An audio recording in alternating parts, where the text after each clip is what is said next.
27 for the Toronto Maple Leafs. A very fine two-way hockey player. He now has 105 points, which is more points than any Maple Leaf has ever registered in a season in the history of the Toronto Maple Leafs. Very fine player, and they say as Darryl Sittler goes, so goes the Toronto Maple Leafs. And another Maple Leaf just recently acquired Dan Maloney in a trade that has everybody buzzing and talking. He's wearing number 9 over from the Detroit Red Wings, rather, in a trade that looks to be kind of one-sided. 2 first-round picks and 2 second-round picks along with Errol Thompson. So we'll have to watch Dan Maloney, but he does give the Toronto Maple Leafs some additional muscle, Fred. And in goal tonight for Toronto, it'll be Mike Palmatier, and for Boston, Ron Graham. We'll have the opening face-off in just a minute.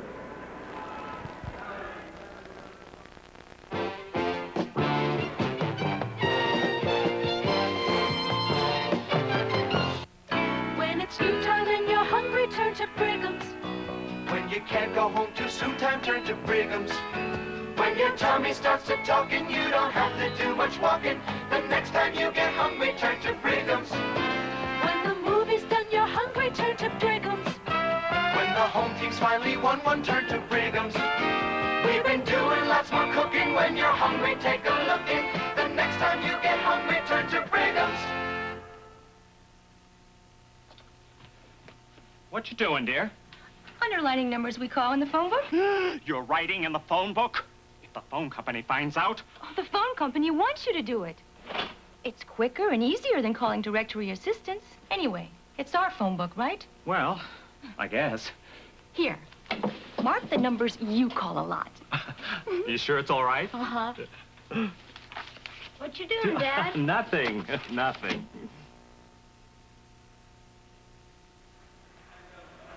Well, we're all set for action, but prior to that, the singing of the Canadian and American national anthems. Rennie Rancourt will sing them, and John Kiley will be at the organ.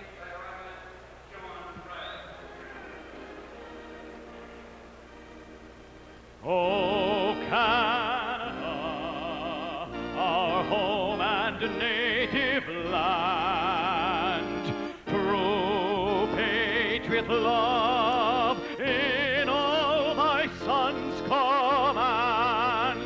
With glowing heart we see thee rise, the true north strong and free, and stand on guard, oh Canada, we stand on guard for thee.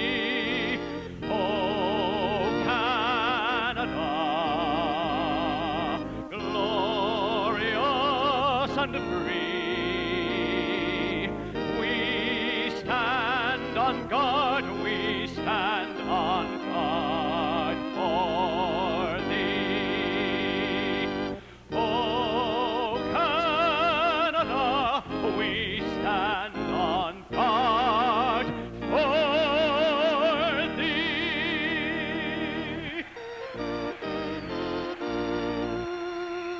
Oh, say, can you see by the dawn's early light what so proudly we hailed at the twilight's last gleaming, whose broad stripes and bright stars through the perilous fight o'er the ramparts we watched were so gallantly streaming, and the rockets' red glare, the bombs bursting in air, gave proof through the night that our flag was still there.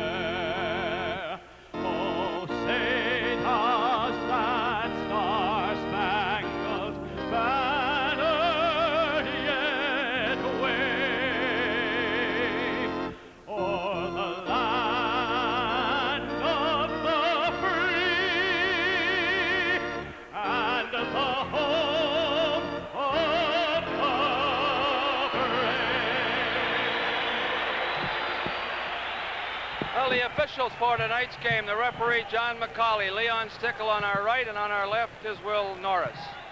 And in goal for the Toronto Maple Leafs, Mike Palmateer, and the Leafs have gotten better goaltending than they might have expected at the start of the season. This youngster has really played extremely well. 2.65 goals against average, an excellent goals against average, while at the other end of the ice, 2.58, also extremely good. Ron Graham, who has played in a lot of games for the Bruins lately, 13 out of the last 14 is in between the pipes tonight for the Boston Bruins. And now for the great play-by-play from the Boston Garden, here's Fred Cusick. Well, the big story, of course, would be Dan Maloney, who's there at left wing. Terry O'Reilly has checked, and the puck to O'Reilly, and he snaps it in wide of Palmateer. And Palmateer covers up. This broadcast authorized by the Boston Bruins Hockey Club solely for the entertainment of our viewing audience.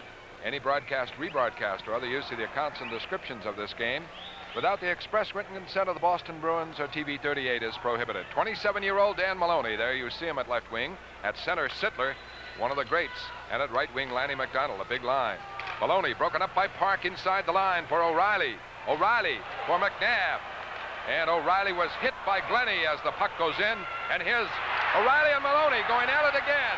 Right away.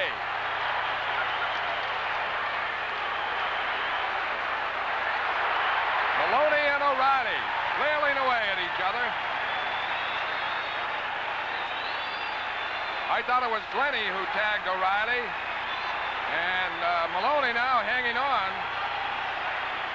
holding there, and O'Reilly trying to get loose and throw some punches, and the linesman, a tough assignment for Leon Stickle and for Willard Norris. So it might have been Maloney who tagged O'Reilly and flattened him with a hard hit.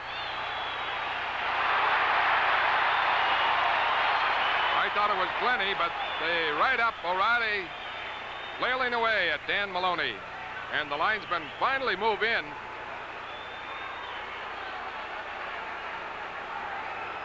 And they had an earlier fight in Detroit, you'll recall, O'Reilly and Maloney in the last meeting in the 2-2 game before he was traded to Toronto. And one other thing, Fred, I don't know whether this had any effect on it or not, is the fact that Maloney was the one that hit Doak prior to the Hextall check, which put him out. With this break in the action, let's pause for this message. This is Fred Cusick for Eastern Airlines. If the right place for you is Atlanta in the South, Eastern has the right time for you. 5 non-stops to Atlanta are conveniently scheduled from early morning to evening, and 5 non-stops back make it just as easy to return. In all, Eastern serves 23 cities in the South from Boston, like Birmingham, Charleston, and Memphis, including the only non-stop to New Orleans. So if you're flying from Atlanta or the South, call your travel agent or Eastern Airlines in Boston or Worcester. Eastern's got the right time and the right place for you. Well, recently acquired Dan Maloney from the Red Wings to the Toronto Maple Leafs, a first-round pick in '70 by the Chicago Blackhawks, played for the London Knights, and he went from there to Los Angeles, and then he came over from Los Angeles in that trade with Marcel Dion and Terry Harper, and a big battle between O'Reilly and Maloney here with 19 seconds gone in the first period, and Maloney obviously brought over from the Red Wings for his added muscle. A lot of significance to the check, one thing, and of course the back to the Doak thing in Red Wings. I think if you add that all together, O'Reilly may have had that in the back of his mind. Well, they get 5-minute majors and a heavy go, and the puck now faced to Rick Smith to Wensink, and he's pinned along the boards and can't get free on a face-off again in the Toronto end. And Toronto has brought up Kurt Walker from Hingham, Massachusetts. He's out there at right wing on a line with Dave Williams at left wing, and at center it is Jones against McNabb, Wensink, Cashman, O'Brien, and Smith. Johansson and Turnbull on defense for Toronto. Just underway, and a big fight in the first minute. Maloney and O'Reilly. The draw to Rick Smith. Over to O'Brien. His shot is blocked by Turnbull. Turnbull out to Kurt Walker. Walker plays it in. Going to the corner. And Jones there too. And a jam up. The Leafs were beaten last night by Pittsburgh at home, a real surprise. And as you said, that will only make them tougher tonight, John. Well, they usually are. I know going back, and this is going back a few years, but the Leafs, if you could beat them Saturday night at home, or somebody did, you always have to watch out at the opening part of the game on the road. O'Brien wheels it around. Cashman moves it out, and McNabb has a break. He's over the line. He's with Winsick. He's moving in and got it in front, but it's knocked away by Johansson at the last minute and cleared. Rick Smith plays it back to O'Brien. O'Brien, Rick Smith. Williams a hit on O'Brien, and here they go. Dennis O'Brien and Williams. And Williams trying to get free. O'Brien has him wrapped up. A bear hug, which is the way to do it. I think Williams is getting the high sticking call and then the fight. And they're still locked in kind of a bear hug. Dave Williams and Dennis O'Brien. And now the linesmen have a very tough assignment, and they get them separated. From Boston Garden, the score: Boston nothing and Toronto nothing. The Great Ford Drive is really rolling throughout New England. Yes, the better ideas keep coming from your Ford dealer. Thousands of specially ordered 78 Fords. Like this mid-size Fairmont wagon with about 90% of the passenger space of full-size wagons and a surprisingly low sticker price. We've got the cars you want. So get on the move during the Great Ford Drive. Get a great buy at your New England Ford dealer now. Well, we've got an explosive start here at the Boston Garden, the 5th meeting of the year between the Boston Bruins and the Toronto Maple Leafs. They will meet a total of 6 times, being in the same division. And Boston has fared pretty well. They've won 3 and tied 1. They have one more meeting in Toronto. And we've got the penalties. Williams gets 2 minutes for high sticking and 5 minutes for fighting.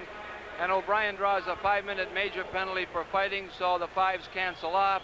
The Leafs will be shorthanded for the next 2 minutes. It'll be 5-on-4. So lots of fighting, not much hockey, and the best break was McNabb's moving down the right wing side, but he couldn't get an effective shot away on Mike Palmatier. Jones and Butler with Salming and Glennie, and for Boston the power play, Shepard between Cashman and Busick with Park and McNabb.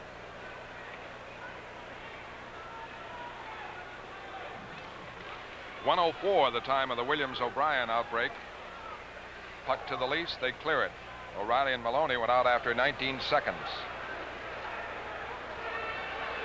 Park starts it away. Up for Shepard, tipped in wide of Palmatier. McNabb goes in. Jones trying to clear it. Park keeps it in. Takes a hit, gets it to Cashman. Cashman over on the boards, it goes to Busick. Back for Shepard. Shepard holding. Over to Park. His shot missed. Fought for. Salming. Busick. Busick to Cashman. Cashman wheels off in the corner. And flipped it. Shepard keeps it in. The shot high. The long rebound. Cashman.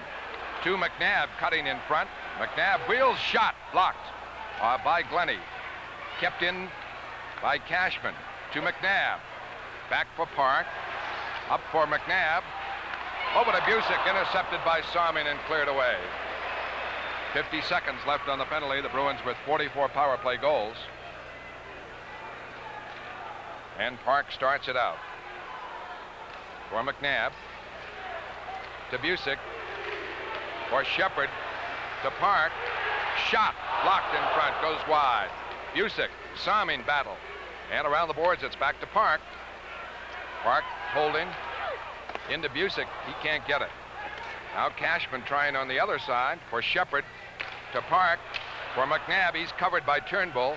Salming trying to clear and does. 12 seconds left on the Bruins power play.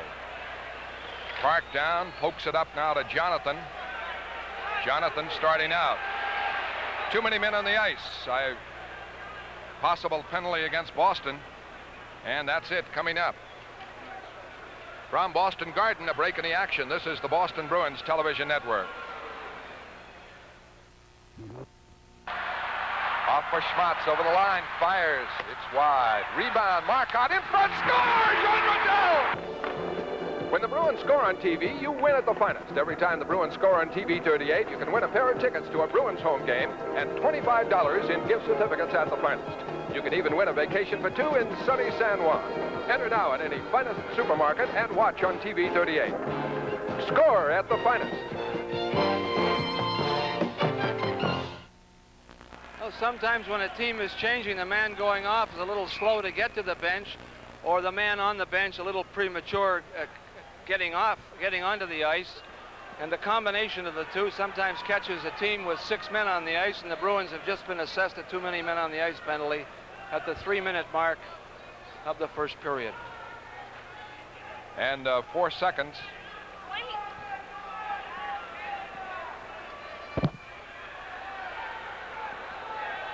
Four seconds left on the Bruins penalty, or rather on Williams' penalty, and right now it's a power play for Toronto.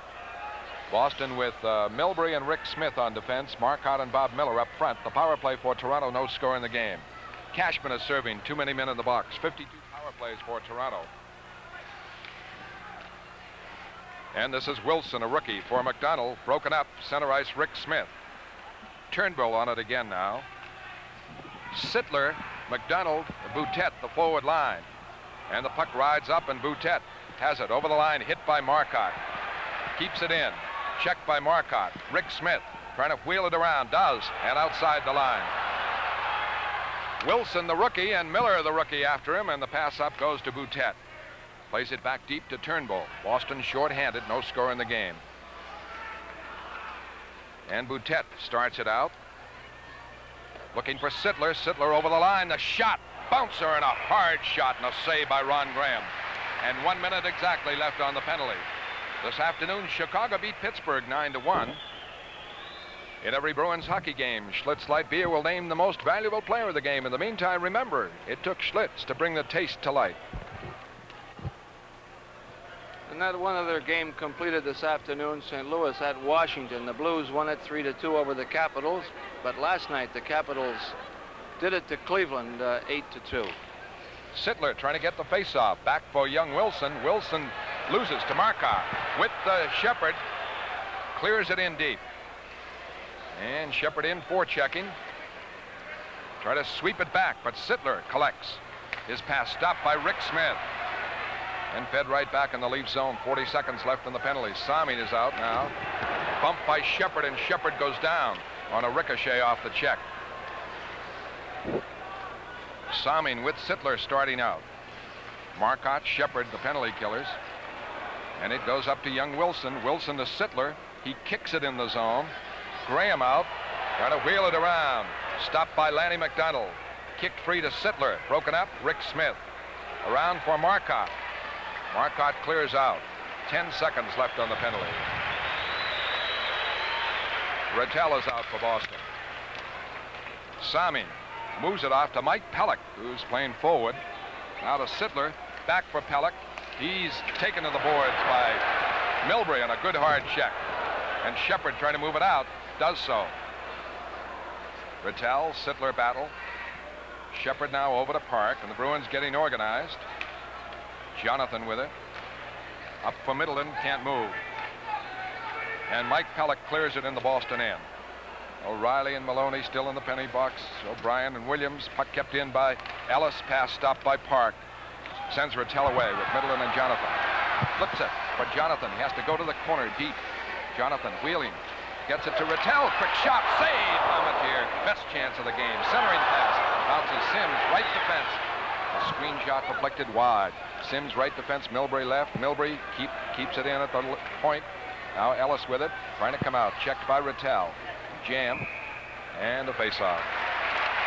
Well, no score in the hockey game, but we've seen some great action so far. A couple of fights broke out. O'Reilly and Maloney at the 19-second mark. And Williams and O'Brien went at it, but we didn't see too much of that at 1:04. And right at this moment, we have 14:05 left to play in the first period.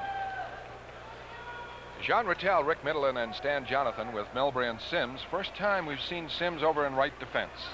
But O'Brien is in the penalty box. Here's Sims clearing in. He's played well for Boston. In deep, Jonathan after it. Can't center it. Jerry Butler back. Around for Boutet. Can't move it out. Middleton keeps it in. A pass looking for Rattel. Deflects over on the boards. Jonathan with it. Jonathan looking for Rattel. Rattel, a shot, a save. Palmatier, as Middleton was looking for a play in front. And the Bruins putting good pressure on with this line, as now O'Brien is back, but Williams still has time left. He got a total of 7 minutes. Face-off is to the right of Palmatier. Glennie and Salming go on the Toronto defense. Well, the sign of a good offense on any team is when the forwards without the puck start moving around to get in a position to take the pass. And Boston's wingmen especially are extremely good at it over the last 10 or 15 games. They've really been moving into the openings. Back to Rick Smith. Save! And the rebound goes to Middleton, off wing side. Middleton trying to wheel out of the corner to Rattel. Can't get power on it. And Jonathan hauled down on the play, and the puck cleared out by Toronto's Jones. Butler hustles down. O'Brien back to get it. His pass stopped by Boutet. Boutet drops it for Salming. Moving in, a shot ricochets high over the net. Bounced around again, but Jones has it. Jones broken up. Rattel trying to move it out. Can't. Rick Smith battling Jones, and Middleton clears it away. Now Boutet to Glennie. They come back. Puck taken by Middleton. His pass up stop. Rick Smith trying to move it back. Can't. Lanny McDonald avoids a Rick Smith check. Comes over the line. Is checked by O'Brien. The shot trickles wide, and Graham passes off to Rattel. Rattel slides it out. Down to the Toronto end, and Jonathan down on Sittler. And Sittler gets it to Salming. No score. Pass out stopped by Middleton's back checking. Middleton for Marcotte. Marcotte clearing in wide of Palmatier. 12:22 left first period. Brian Glennie around for Lanny McDonald. Stopped by Milbury. His pass blocked by Glennie. Glennie's pass goes right to Park. Up for Shepard. Shepard plays it in. Cashman moving in on Maloney, but it ricochets to Shepard. Wheels for a shot that misses. Milbury left side keeps it in. Fires it. Scores! Wayne Cashman deflected it home with his back to the net. And Mike Milbury fired across in front. And Wayne Cashman gets his 18th goal of the year. Well, a beautiful play set up here by Greg Shepard as he banked it off the boards back of the net. Now here's Milbury, who makes a fine play, centering it out in front. Watch Cashman. He's almost in the goal crease, but Salming is on top of him, and he just managed to scoop it back as Salming argued on the play, but Cashman, beautiful tip in. Players practice that constantly during a practice, having somebody shoot it from the point, standing in front, trying to deflect it every different way, and Cashman got a beautiful goal. Milbury and Shepard assisting, and it comes at 7:59. The Leafs were not too happy. They figured Cashman might have been in the goal crease. It was extremely close. Puck to Park, gets it up the middle to McNabb with O'Reilly and Wensing. McNabb over the line, checked in the play by Turnbull. Johansson drives it around, stopped by Milbury. Milbury keeps it in, and McNabb battling Turnbull. A face-off call to the right of Palmatier. First goal by Wayne Cashman in 3 years against Toronto. But he was in the right spot to tip it home.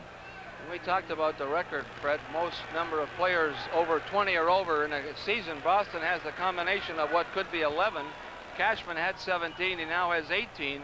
Shepard and Milbury assisting at 7:59. McNabb, Wensink, O'Reilly with Milbury and Park. Stan Weir on the draw. It goes to Milbury. Milbury rolls it in front. On the other side, Williams wrapping up O'Reilly. And Park keeps it in. Around the boards, McNabb can't get it. Johansson trying to come out. Oh, he's hit. And McNabb to Wensink. A shot blocked, loose, and jammed up as the Bruins. 3 men were coming in on Palmatier, and he made the stop on Wensink. Well, John Wensink made the big play here on Johansson using the body. Now watch this develop. This is good play because that's Milbury to McNabb into Wensink. Now here's where he could have drawn it a little wider, but that big menacing stick of Palmatier, actually Mike Palmatier made a fine play on it to prevent a shot on goal. Puck back to Milbury, over to Park, fires in, and Palmatier saves. Wensink keeps it in to O'Reilly. O'Reilly trying to drop it back. and Weir has it and clears. Boston leads 1-0. And McNabb fires in. Wensink trying to get it, gets it over to O'Reilly. O'Reilly back for Park. Park fires. It rolls in front, loose. Shot to score by John Wensink. John Wensink on a turnaround shot in front after Brad Park's drive from the point was stopped, and Wensink makes it 2-0. Well, Boston has been able to apply all kinds of pressure on the Leafs since almost the opening gun. And here's Wensink perfectly positioned in front. He picked up a loose puck. And Wensink, who loves to stand in front and use the body and take men out of the play, found himself all by himself. And the little black thing was right there, and he swept it underneath Palmatier. And it's 2-0 in favor of the Bruins, as they have really been able to pin the Leafs in their own end. For Wensink is 15th of the year. And Roger Nielsen, the Toronto coach, sends out his big wave. Sittler, Maloney, and McDonald. Don Cherry counters with Shepard, Marcotte, and Cashman. And basically, I think we'll try and play that line against this big one. As Wensink makes it 2-0. Rick Smith to Marcotte, to Shepard. And Cashman is offside on the play. Let's pause 5 seconds for station identification. This is the Boston Bruins Television Network. This is TV 38, WSBK TV, Boston. Wensink from Park and McNabb at 9:08. And Ferguson is out now with Butler and Boutet. Nielsen is going to try and put the Sittler line on against somebody else, but Boston has the 2-goal lead. Marcotte knocks down a pass out. Salming with it. Now it goes to Boutet. He's hit along with McCauley, the referee, and Cashman to Shepard. The shot blocked in front as Shepard had to get a quick one away. Marcotte battling Ferguson. And Shepard flips it back in the Toronto end. Glennie now off for Boutet. And Shepard got it center ice and cleared it away. A break in the action. The score, Boston 2 and Toronto 0. This is the color red. Everybody loves red, except business people. They'd rather be in the black. The right color scheme for getting a business from red to black is to add a little yellow. A Yellow Pages ad. 4 out of 5 potential customers look for you in the Yellow Pages. How can they call if they don't see you at all? Run your business in the yellow.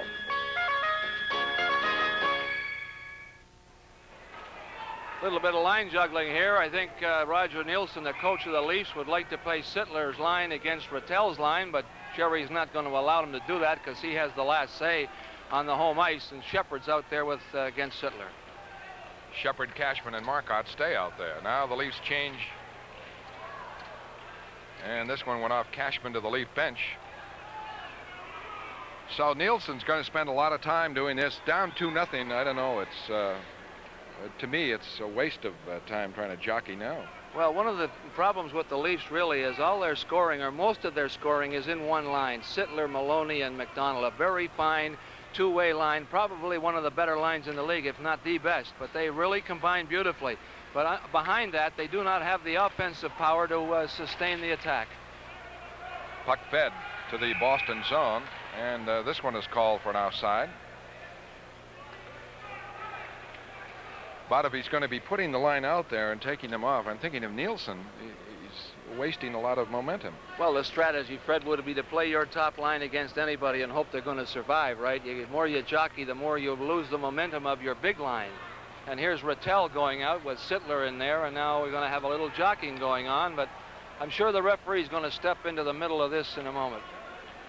Well, Cherry has the last move, and so he keeps Shepard out against Sittler now for the moment. And Nielsen undoubtedly will change them on the fly. That's what he does. Sittler moves off.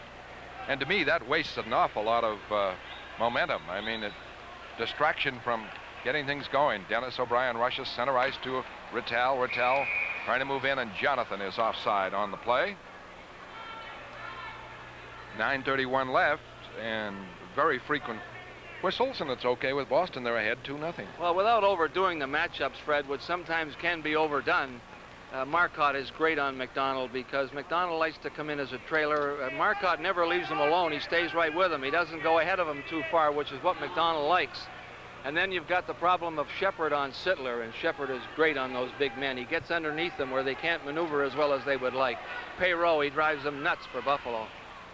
Well, now Toronto makes the change, and Don Cherry's going to play his game. He stays with the Rattel line out there and to keep some kind of a flow in the game. O'Brien's pass up blocked, and with it, Dan Maloney. The Leafs gave up a franchise practically to get Dan Maloney. Puck goes to Middleton. Middleton away looking for Jonathan. Jonathan pokes it in. Is checked by Salming. The puck into the corner. Glennie drives it around. Middleton trying to get it. Can't. O'Brien does. His pass blocked. Now fed in the corner. Middleton flips it. Kept in. Rick Smith. Rick Smith up the boards. A lost stick by somebody. And it was Sittler. Now the puck to O'Brien. And O'Brien hits Sittler and flattened him. O'Brien flipped an offside pass, and here's Jonathan pouncing on Sittler. And away we go with a wild brawl in front of the Toronto bench.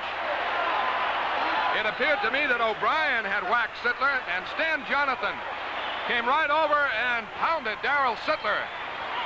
And Sittler trying to go at him, and the linesmen have stepped in between. A lot of bad blood in this one. And John McCauley is yelling at Nielsen. But I tell you, we'll look at the replay. It seemed to me O'Brien caught Sittler on a hard check. And while he was down, Jonathan came over and pounded him. And Jonathan is cut on the forehead. And McCauley is saying something. We'll see what comes out of this. And we're in the first period. The score, Boston 2 and Toronto nothing.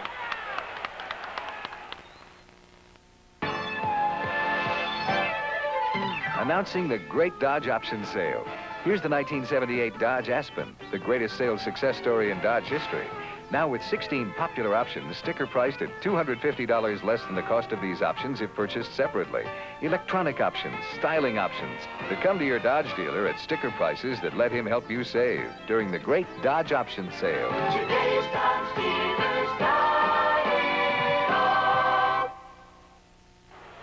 all. O'Brien and Sittler will collide right here. Here comes Sittler across. Now watch the forearm. And he gives the brush to O'Brien. Now he's off balance. Here comes Jonathan as he gets up. Here's Jonathan moving through. And watch the push with the two gloves together. If we see it at the right-hand corner of your screen. Well, you missed it. We didn't get it. But Jonathan took both gloves, and he pushed them right into Sittler's face and knocked him backwards. We'll say this. Sittler was a little bit off balance. He was just starting to get up as Jonathan hit him. How Jonathan got cut in the affair, I don't know, but Sittler was underneath punching away, and whether he landed one above the left eye of Jonathan, I don't know, but we've got penalties coming up here, and we've had a ton of them so far in terms of total minutes, with 2 fights so far, O'Reilly and Maloney, Williams and O'Brien, and now Sittler and Jonathan, and there may be a third man in penalty here. I don't know. We'll have to wait and see, but Jonathan is in the penalty box. We'll wait for the announcement. Glennie is arguing because after the O'Brien-Sittler collision, obviously, Jonathan had instigated it by coming over and charging Sittler. Let's see if he gets added penalties. But again, as they started to tangle, Glennie could be thrown out. Glennie is arguing, and McCauley talking with his linesman, trying to resolve it. Not easy, but I would guess Jonathan would get the extra penalty.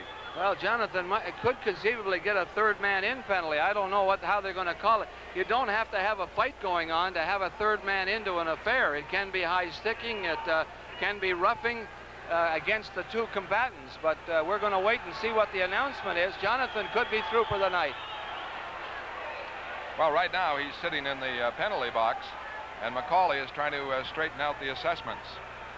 Boston in front 2-0, and it has been a wild scene. We've got a 5-minute penalty against Jonathan and 2 against Sittler. So the Bruins are going to be shorthanded 3 minutes.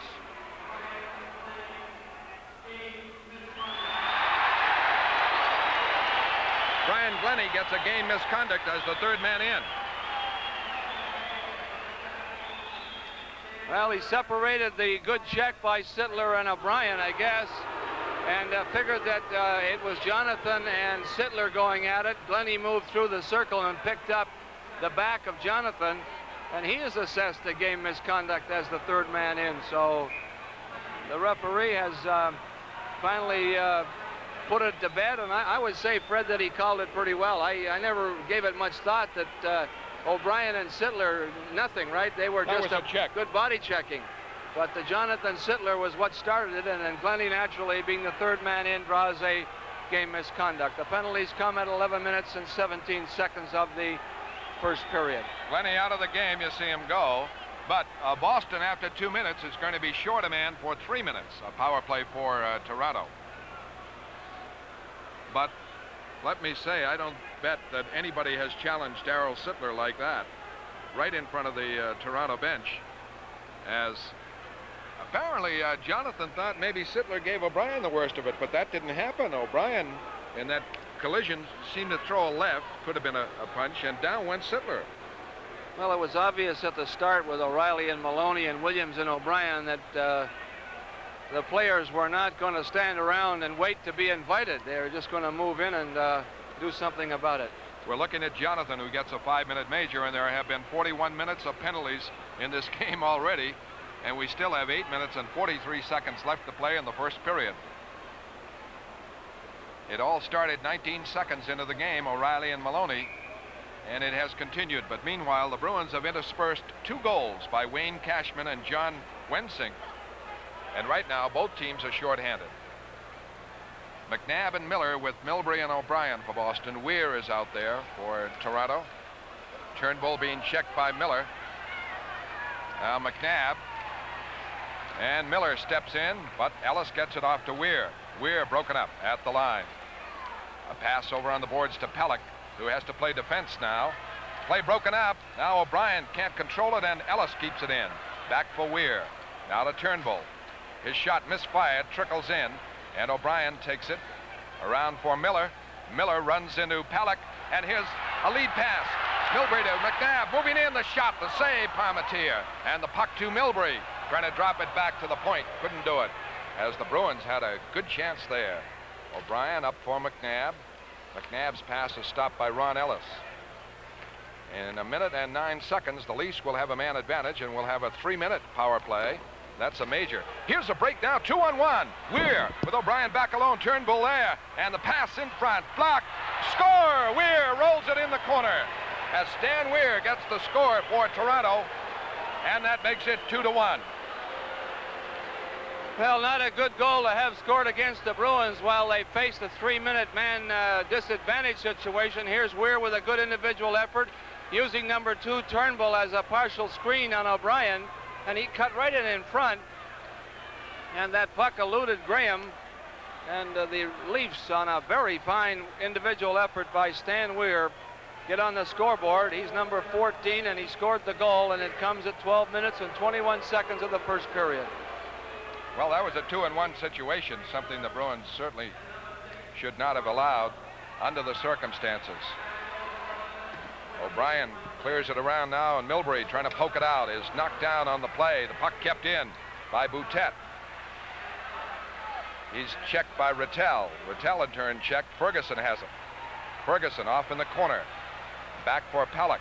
A shot wide, and not too wide. Turnbull keeps it in. Over on the right side to Ferguson. Ferguson with the puck.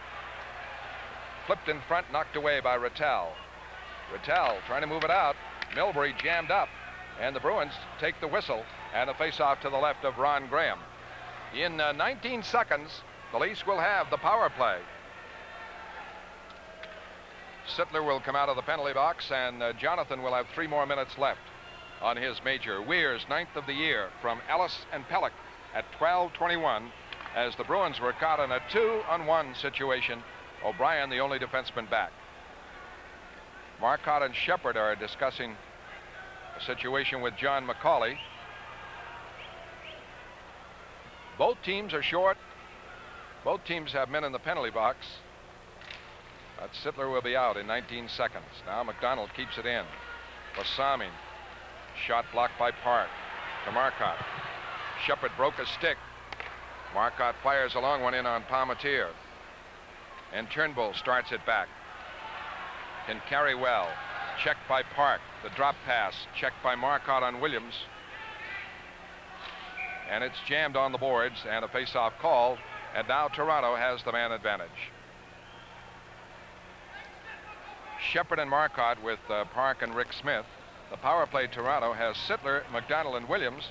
And you have to realize in the 2 minutes, 55 seconds left, Jonathan cannot come back if a goal is scored. That is a major penalty he is serving in that jam. A 5-minute major for fighting. Sittler got 2 for roughing, and Glennie a game misconduct. Rick Smith clears, and it bounces for Shepard with Marcotte 2-on-1 maybe. He goes for the shot, and it's blocked. Shepard's shot blocked by Salming. And out comes Sittler. Up the middle. Hauled down by Brad Park, and a beautiful check brought him down. And Rick Smith off for Marcotte. And Marcotte clears in. Oh, what a stylish check that was by Park on Sittler. An excellent puck carrier. Williams' pass blocked. Goes to Shepard, and the Bruins are ruled offside. Beautiful hip check by Brad Park. Boy, and a tough man to stop. This Darryl Sittler can really shift, and he's got it going here, but Brad Park just got him with the side of his leg and maybe a little bit of that hip, and he managed to bring Sittler down as he looked like he might have been able to sift through that Boston defense. Boston leads 2-1. 6:02 left in the first period. 41 minutes of penalties, a lot of fights, and a game misconduct. Pass to Sittler, right wing side. Ran into Willard Norris, cleared the puck too far ahead. Now Williams trying to keep it in, back for Salming. Up for Sittler, he missed it on the other side. Williams. Now to Sittler. Quick pass, blocked. And Park to Shepard. Shepard by Turnbull. Looked for Marcotte, and they're offside at the line. On a delayed call. 1:48 left on the major penalty to Stan Jonathan with 5:31 left in the period. And the goal scorers, 2 for the Bruins. Cashman is 18th of the year, and John Wensick is 15th. Made it 2-0 Boston before Stan Weir scored his 9th of the year. And that's the way it stands right at this moment, 2-1 Boston. And Toronto sends out Weir, Ellis, and Maloney as a line, and Boston with Miller and Marcotte. Park and Milbury stay out there. Miller got the draw to Park. Park taking his time and clears. Miller down a forecheck. Turnbull. Now to Weir. Weir back for Turnbull. Turnbull over the line. Can really move. Goes in deep, drops it. It goes all the way to the Toronto end. Back for Salming. 1:18 left on the Jonathan penalty. Salming to Maloney. Now to Ron Ellis. Ellis over the line. Broken up by Miller. But it's kept in by Salming. Shot blocked. And kept in by Maloney. Maloney to Turnbull. Missed on the short side bit. A good quick shot. Salming keeps it in. He's hit. Rolls near Graham. He ties it up. With this break in the action, let's pause for this message.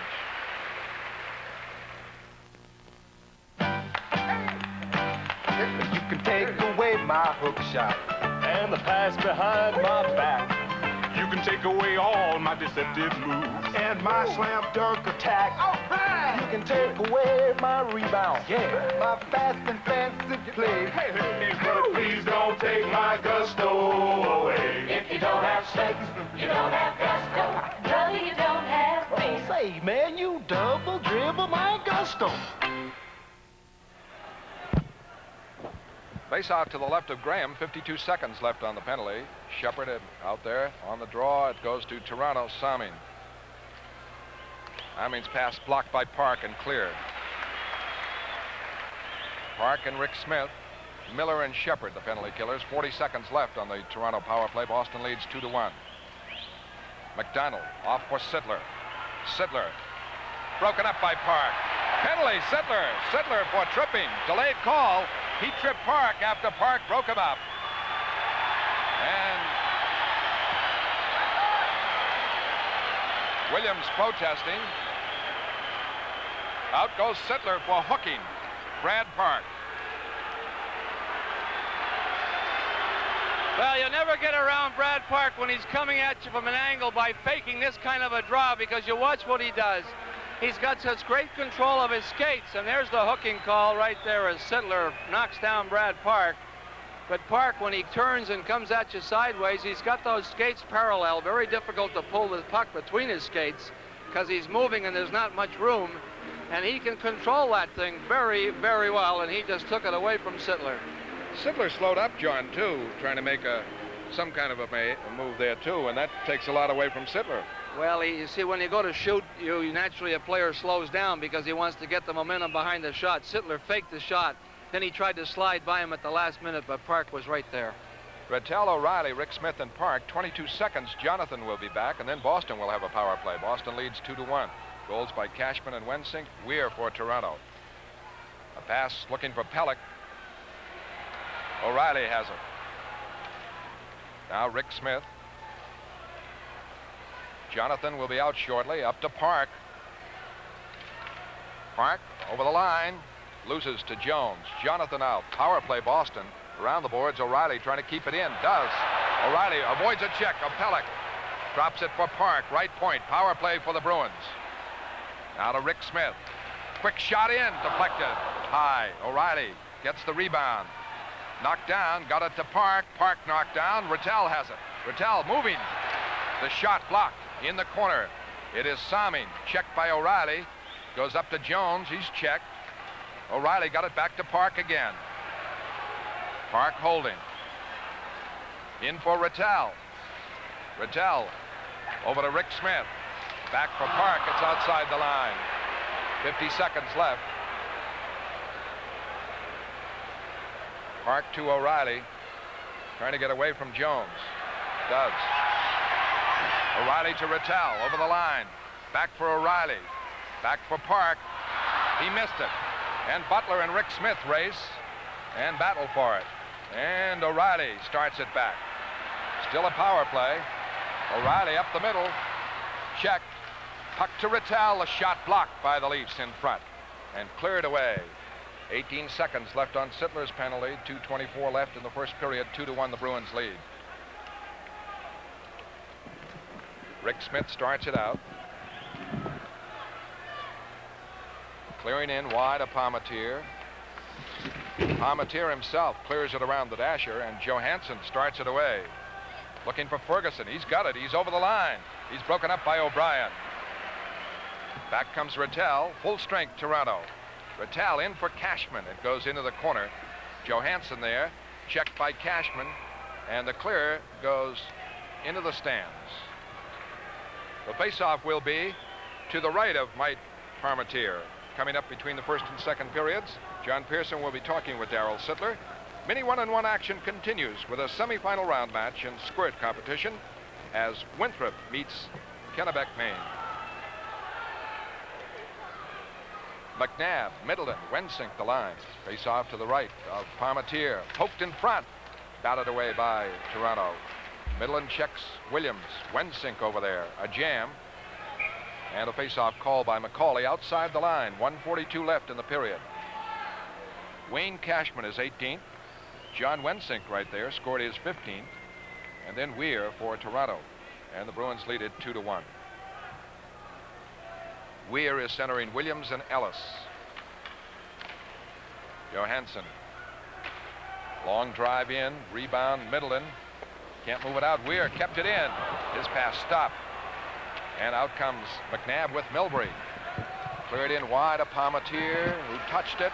Tried to move it around. Goes to McNabb. McNabb behind the net. And Wensink fans on the shot. And a breakout for the Leafs. Williams. O'Brien getting back in position. The shot, the save. Graham. The rebound by Williams, and it's high. Back comes Middleton. Long pass on the left, too far ahead of Wensink.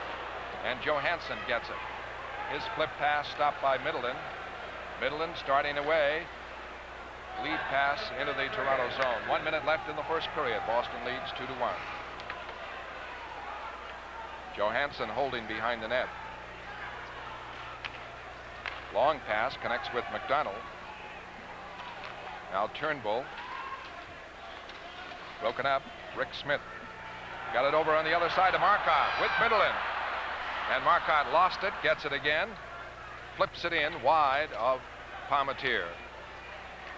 Johansson can't flip it out. Kept in by Cashman. Cashman into the corner. In front. It is blocked by Palmatier. The shot on net. And back comes McDonald. Off for Dan Maloney with Sittler.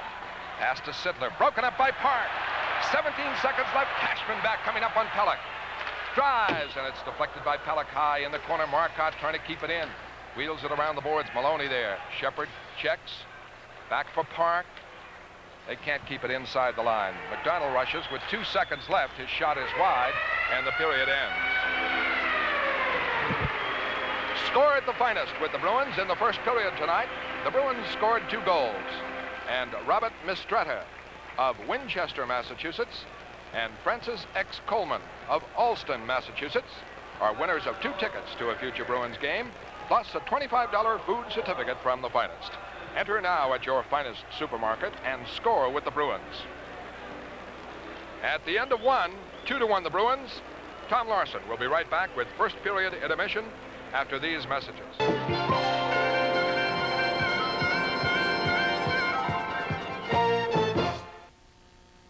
Is Gillette Foamy thick and rich enough to stop this super sports car? No. Is Foamy thick and rich enough to support this lovely lady? No.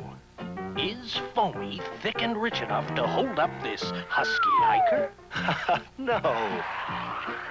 But if you want a clean, close shave, it's more than thick and rich enough.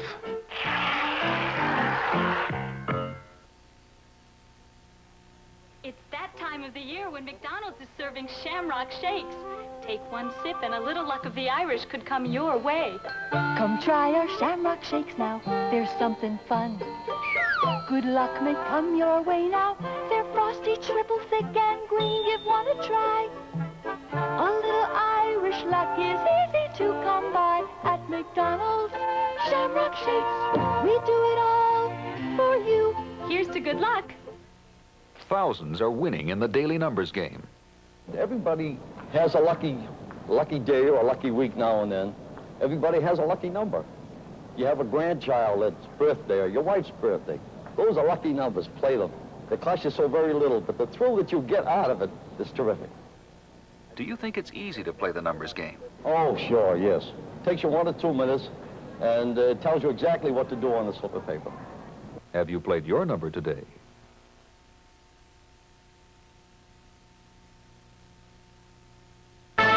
We like your style wherever you work, whatever you do, whatever it is that makes you, you. At the First National Bank of Boston, we like your style. That's why we offer a whole range of banking services to match it. Visit the First and see for yourself.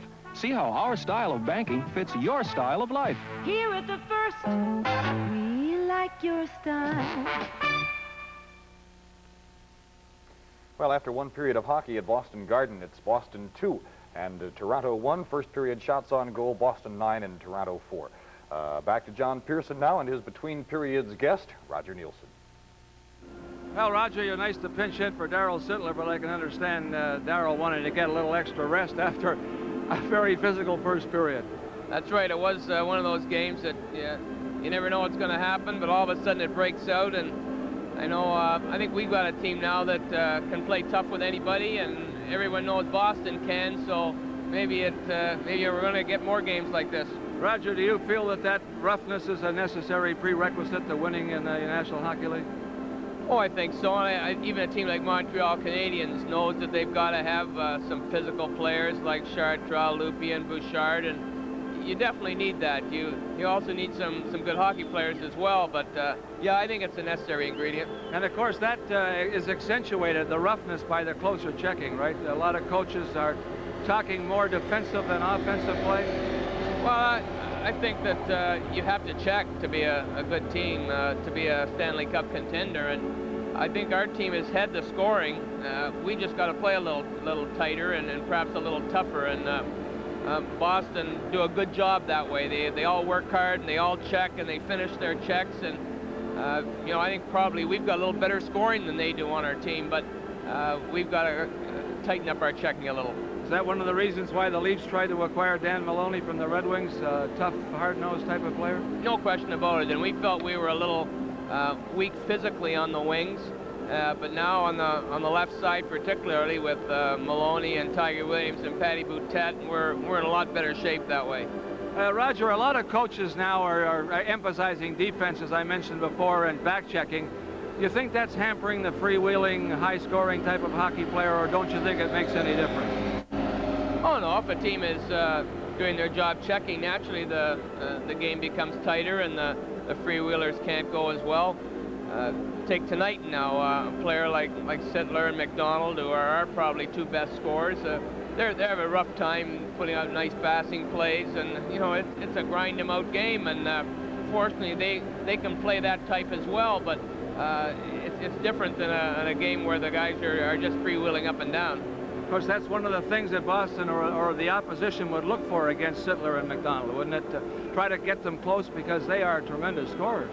Oh, there's no question about that. This is another reason why Dan Maloney is valuable, because the other teams put their checkers out against the Sittler line. They try to get them riled up. They try to get them into fights and so on. Well, you need a big, tough guy to look after them, and it's pretty rough on the good players in the league, the guys like Guy Lafleur, who know they're going to have a checker tailing them all night and aggravating them, and they have to have a lot of patience, too. Roger, you're nice to fill in. I appreciate you taking the time. Nice to have you with us. Thank you, Johnny. Roger Nielsen, coach of the Toronto Maple Leafs, and now to Tom Larson.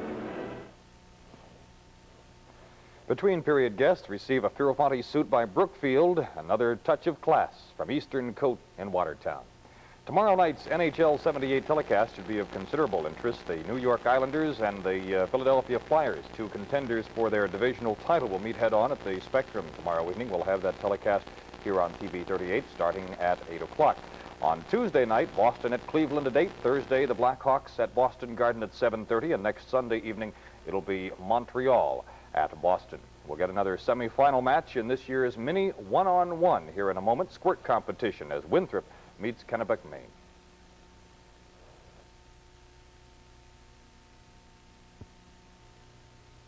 It's been terrific. I wish we could start all over. This winter, let Eastern Airlines give you the sunshine of Florida, the place to be, with more flights to more cities and more vacation plans than anyone. You were in your bathing suit in 2 seconds flat. Your game was really brilliant.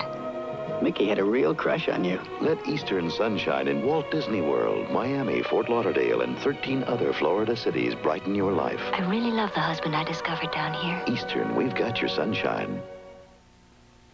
What would you call a car that gives you outstanding stability and handling in snow, wind, and rain? What would you call a car with rack and pinion steering, AM radio, white wall radial tires, front disc brakes, and front-wheel drive standard? Motor Trend magazine calls it the car of the year. Plymouth calls it Horizon. New Plymouth Horizon. To go anywhere in comfort and confidence. Relax, Horizon can handle it.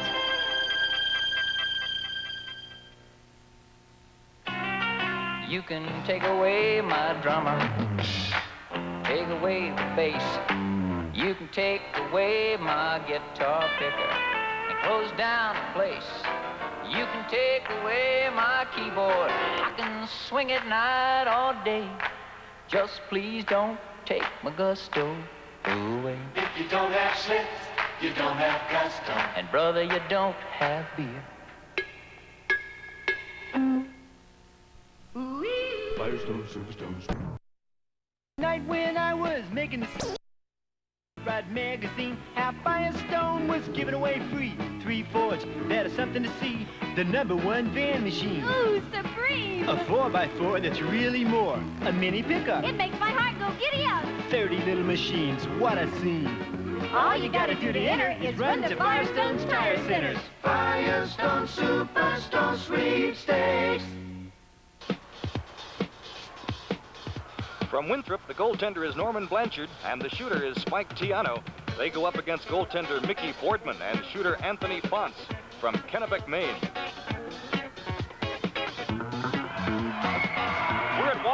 Arena on the campus of Boston University as TV 38 Sports presents Mini One-on-One.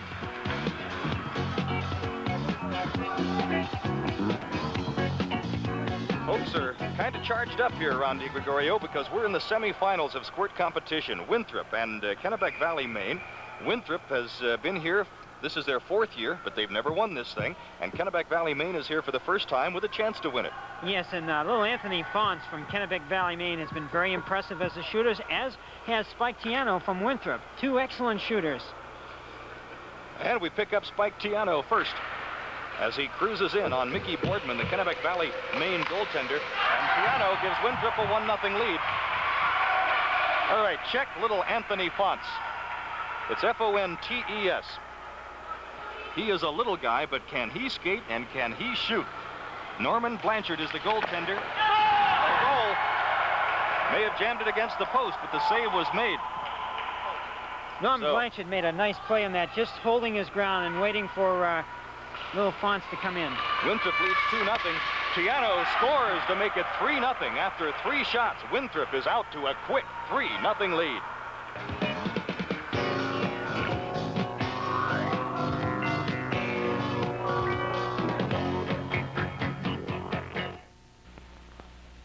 The profile. In TV Guide, it emerges as a full-length portrait that doesn't pry into a person's life, but into his mind. Understanding the people who make television work can help you understand television better. And nothing brings television into focus like TV Guide. Now at Kennedy's, the first sale of spring. 20 to 30% off on new spring fashions. The lowest prices of the season. Gather the savings while you may at all Kennedy stores.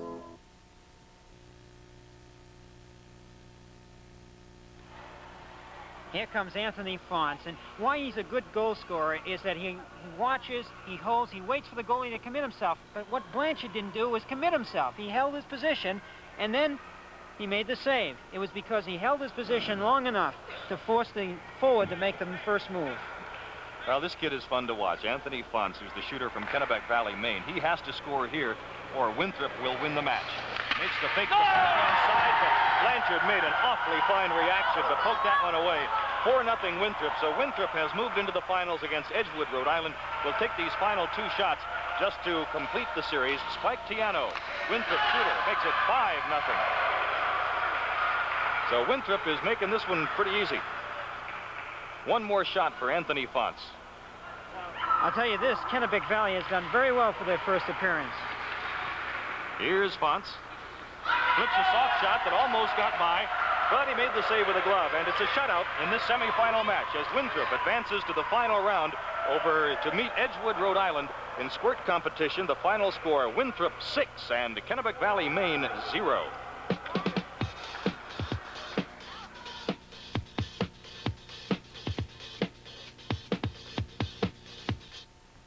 If they grow up, they forget about the parents. Why not call him? What, 40 miles? Well, after 7, dial yourself. No operator involved. It's only $1.05 for toll calls up to 40 miles away. Yeah? For 5 minutes. You love somebody, so keep in touch. 5-minute call doesn't cost much. Just wait till 7 and man alive, you can call 40 miles for $1.05. Well, we made contact. Terrific.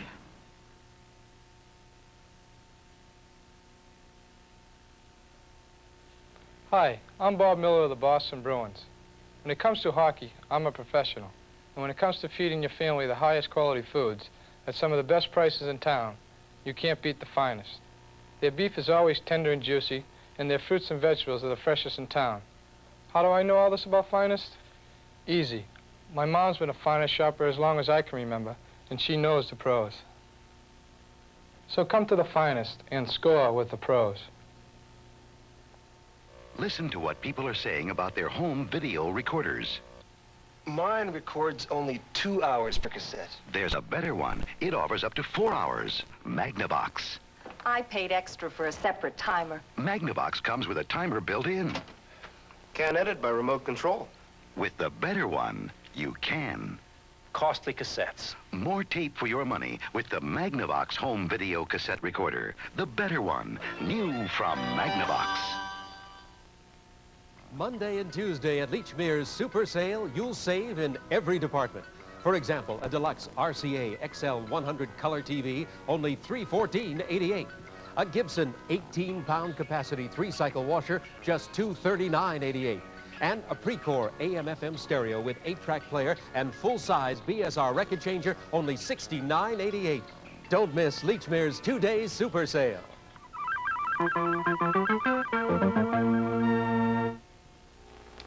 There's a very good chance you already have this information, but there are 4 Red Sox spring training games that we will be televising here on TV 38, starting with next Saturday afternoon's game against the Chicago White Sox.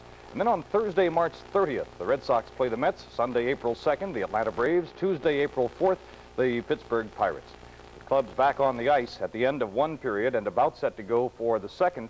The Bruins lead the Toronto Maple Leafs by a score of 2-1 on goals by Wayne Cashman and John Wensink. In that first period, the Toronto score was by Stan Weir. Shots on goal in the first period, Boston 9, Toronto 4.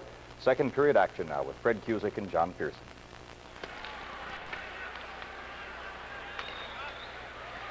Which produced a very entertaining first period between the Toronto Maple Leafs and the Boston Bruins. But Fred, Boston did spend quite a bit of time in the Leafs zone during the course of the period. Good period for Boston. They'd like to continue it. It was interrupted by the fights, but I think they can put some pressure on the Toronto defense as we look at some signs and checking the injuries. Well, we've got the same story that we had yesterday afternoon from New York. Cheevers with the knee indefinite, not skating. Foster is skating, but he's got that knee problem, and that's also indefinite. Gary Doak may try skating tomorrow, not improving quite as quickly as they thought at the first, but the cuts and the facial fractures look great. I talked to him in the dressing room before the game. We'll go over Schmatz and Gilbert in a moment, but play is underway. Shepard on against Sittler, and Walker is playing right wing. Kurt Walker from Hingham. Fed in by Sittler, could be icing. Oh, Milbury caught Walker, and down he went. And a penalty on Milbury. Milbury gets a board check here, or interference it is, on Kurt Walker, and Toronto gets a power play. Well, this is a penalty that I like to see called more often, but it never is. Now, Walker's going for the puck, and so is Milbury, and he takes him out of the play. Now, Walker has not touched the puck, and it's legally interference. However, in a race for the puck like that, generally speaking, night after night after night, nothing is done about it. I don't see why it should be called now against Boston, but legally, in terms of the rules, that's a good call by the referee, actually, but that doesn't mean anything totally. With 14 seconds gone in the second period, Milbury's in the penalty box for interference. Wayne Cashman, the captain of the Bruins, arguing the point with John McCauley. The point that Johnny Pearson made, that both were going for the puck. Sittler, Maloney, and McDonald, the power play with Turnbull and Salming. Boston, Shepard and Marcotte, Rick Smith and Park. Rick Smith clears it. Salming back. Now to Darryl Sittler, the Leafs captain. Broken up by Marcotte for Shepard. Shepard just wheels it back in the Toronto zone. Turnbull ready to start it. Off to Sittler again. Now Turnbull. Turnbull in the center ice. Fires in. Blocked by Graham. Trying to clear it himself. Kept in by Salming. Now to Sittler. Sittler in front. Score! Lanny McDonald just like that. As McDonald got in position, Sittler set him up in front. And a power play goal by McDonald ties the game at 2. Well, the Toronto Maple Leafs worked the Bruins in a position where they came out of that box. Now watch McDonald move into the place where a defenseman should be. Right here, that's Rick Smith in the corner. Now McDonald should have been covered by that box formation. The Bruins were out of it. And of course, that gave the opening. That's what a power play is all about. You try to work the puck around as much as you can, trying to draw the opposition out of that square box formation so you get that man in close. And McDonald ties it at 2-2 from Sittler. Milbury clears in. Jonathan going in against Salming. And he rattles Salming. Oh, what a hit he gave him. Out comes Sittler with McDonald. Sittler over the line. Lost it to Rattel. Rattel to Middleton. Everybody hitting here. Wild one. Middleton over the line, broken up by Pellick. Park keeps it in. Park in for Middleton. Pass in front, bounces. Milbury moving to Rattel. A backhand block. Middleton had it, couldn't put it home. Jonathan, a shot and a save. Palmatier. As down goes McDonald, and Stan Jonathan hit him. And Jonathan, who got a 5-minute major for racking up Sittler, has hit Salming and Lanny McDonald. And I tell you, Stan Jonathan, very definitely a factor. There he is. He's fired up. And he should have scored. Well, he and Middleton had a great chance. However, the puck was bouncing around, and it finally bounced to Palmatier, but the Leafs tie it up at 2-2. McDonald is 42nd of the year from Salming and Sittler. Toronto sending out Johansson and Turnbull on defense. Rattel is centering Jonathan and Middleton. Williams is taking the face-off. Rattel gets it to Jonathan. To Milbury, let it go. The shot blocked. Deflects. Maloney has it over the line. Maloney holding. Pass in front, blocked by Milbury. Can't clear it out. Kept in by Turnbull. The drive, the save. Graham on a stinging shot. Jonathan gets it outside the line. And Turnbull with it. And here's Walker and Jonathan. And down goes Jonathan. Kurt Walker. Jonathan giving away a lot on the big boy.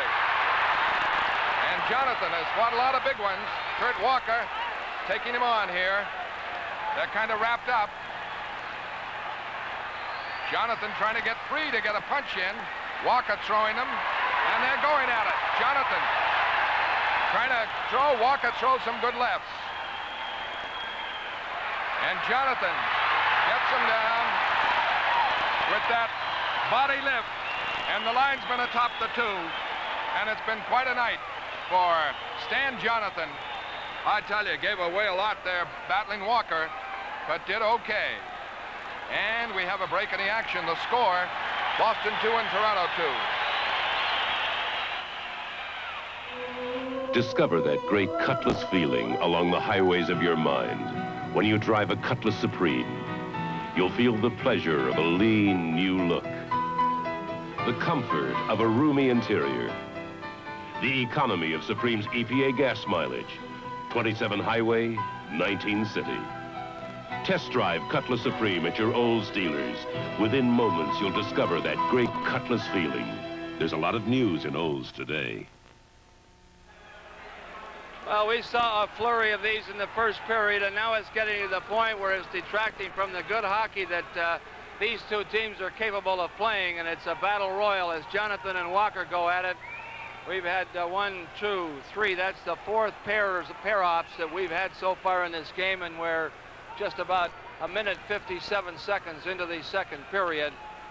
I would hope at this moment, Fred, things could settle down a little bit and play the kind of hockey that we witnessed yesterday afternoon. Wide open, hard hitting, and nobody took anything away from anybody, but it was a great hockey game. This one now is slowed down to a battle of dropping the gloves, and away we go. 2-2 the score, 18:03 left in the second period. Weir centers Ellis and Williams. Boston has McNabb, O'Reilly, and Wensink. O'Brien and Rick Smith. Johansson and Turnbull on the Toronto defense. McNabb rushes. Feeding in. Wensink trying to go in. Palmatier rolls it around. Williams there. Williams hit by Wensink. McNabb trying to poke it free, and Ellis tries to start out. He's hit by O'Reilly, and down they both go. Wensink rattles one in, and I tell you, this is some kind of game. O'Brien moving to keep it in, can't. And out comes Weir with Turnbull and Ellis. A pass to Ellis, the shot, the save, Graham, a beauty on Ron Ellis. And O'Brien trying to come out is checked. Weir keeps it in. A pass and a save on Williams by Graham, a beauty. Wensink in the corner, trying to move it out. They get it out. Wensink losing now to Turnbull. And Ellis clears it away. Back for it, O'Brien. Icing on the play. A bruising game, and trying to recall all the checks. O'Reilly on Ellis was hard enough. You could feel that one. Well, here's Graham being tested twice severely. This one by Ellis. He had it on target, but just a backhand glove at the last minute. Boston starting to try to hit everybody in sight, running around a little bit, giving the Leafs an opportunity to possibly capitalize with some good passing. And there's another drive as Weir set up Williams in front, and he tried to tip it by Graham. Jonathan is the fourth Bruin to go over 100 penalty minutes this season. He's sitting out a major now with Kurt Walker, Rattel, Middleton, Miller the line. Miller for Park. Screen shot deflected wide. Miller in on Salming. Checks him. And Butler and Salming able to pin the puck and get a face-off. Boston had a 2-0 lead on goals by Cashman and Wensink, but Weir got one in the first period. And Lanny McDonald is 42nd of the year from Salming and Sittler after 59 seconds of play. A power play goal for Toronto. And it was their 61st, correction, 53rd of the year. Shepard on against Sittler. The draw goes to Salming.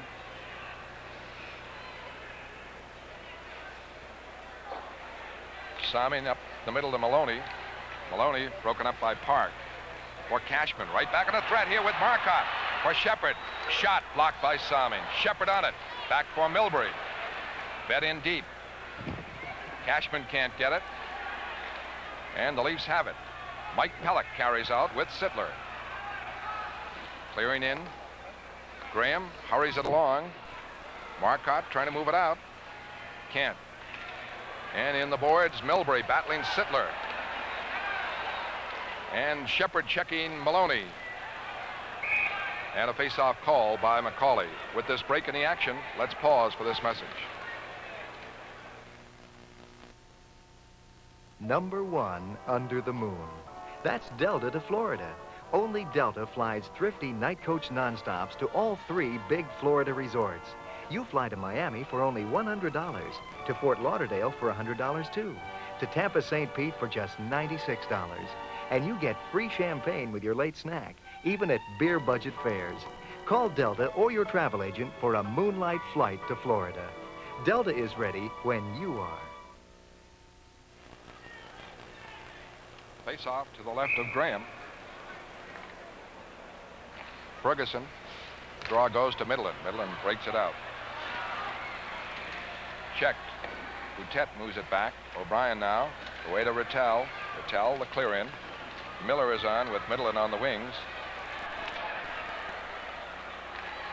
Johansson trying to clear. Rick Smith pokes it up. Johansson fires it out, but right to O'Brien.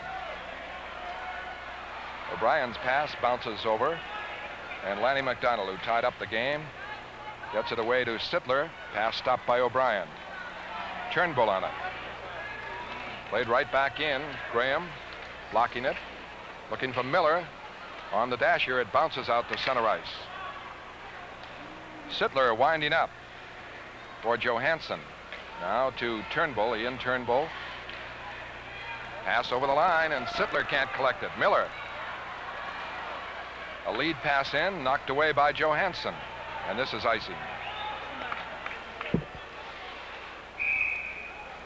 From the Garden, the score, Boston 2 and Toronto 2.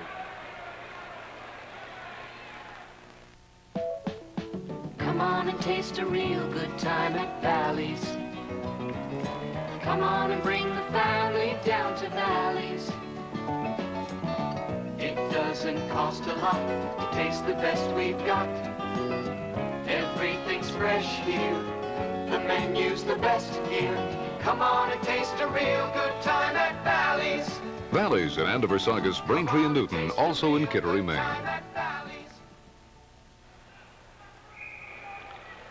That's the time left in the second period. McNabb on the faceoff with Weir. Puck goes back to Mike Pelech. Glennie was thrown out of the game, third man in a fight in the first period between Sittler and Jonathan. Salming broken up by Wensink, and he can't get the shot away. Milbury back for it. Milbury checked and hit by Williams, and they're ready to go at it, and O'Reilly steps right in between, and we're going to have more action here as Ellis breaks it out over the line, and the play offside. Weir was hauled offside by O'Reilly. Williams and Milbury and O'Reilly just went right in between them. So, quite apparently, we'll have a lot more fighting left in a 2-2 game. Bob Miller coming out to play left wing for Wensink with McNabb and O'Reilly.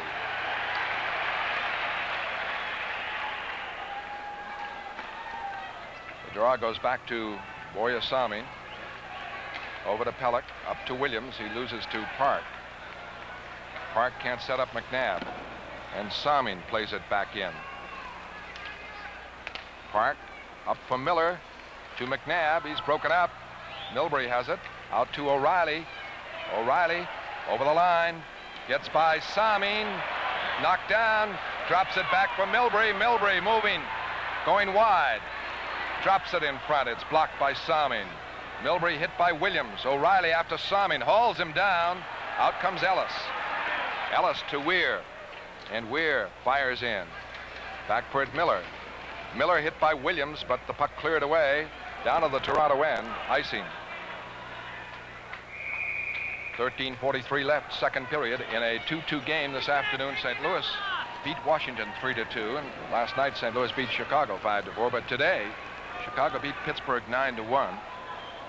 After the Penguins surprised Toronto last night with a victory. Ian Turnbull, the Toronto defenseman, and now Ferguson is centering Boutet and Butler. The Boston line, Rattel, Wensink, and Middleton. Jonathan and Walker still in the 5-minute majors. O'Brien around for Wensink. Wensink trying to move it out. Hit Sittler, Rattel, they all fight for it.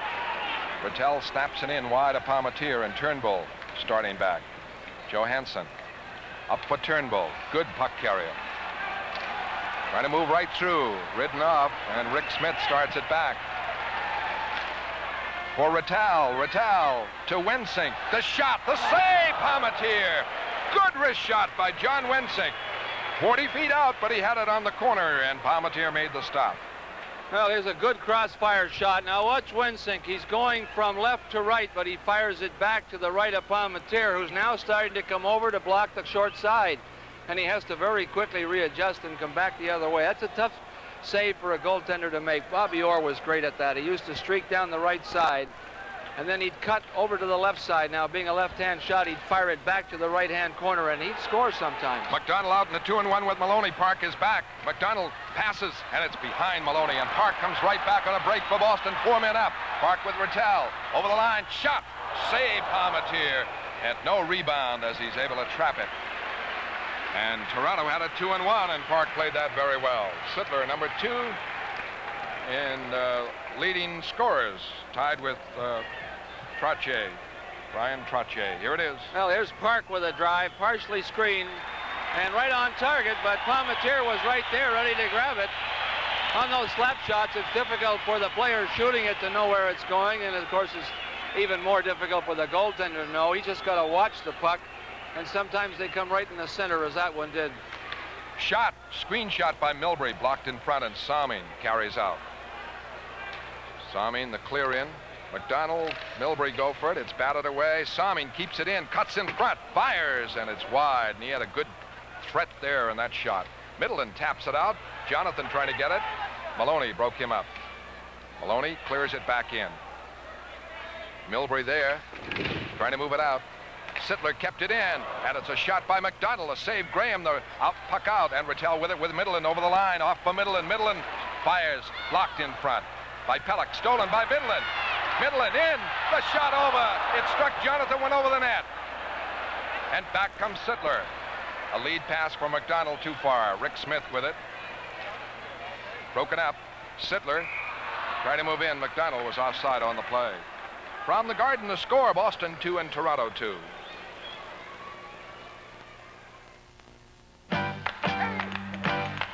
You can take away my hook shot and the pass behind my back. You can take away all my deceptive moves and my slam dunk attack. All right. You can take away my rebound, my fast and fancy play. But please don't take my gusto away. If you don't have sex, you don't have gusto. No, you don't have me. Say, man, you double dribble my gusto. the ability to take advantage of an opening left by the opposition. Middleton moves in, but unfortunately Jonathan got in his way right here, and he tried to flip it up for the top corner on that far side, but somehow the puck hit something on the way through, and it went over the top of the net. Rick Smith broken up by Ferguson, and the puck in deep. Shepard around the boards for O'Brien. Up for Cashman. Cashman flipping in. Marcotte hustles in, gets it. The shot blocked, and Johansson to Ferguson.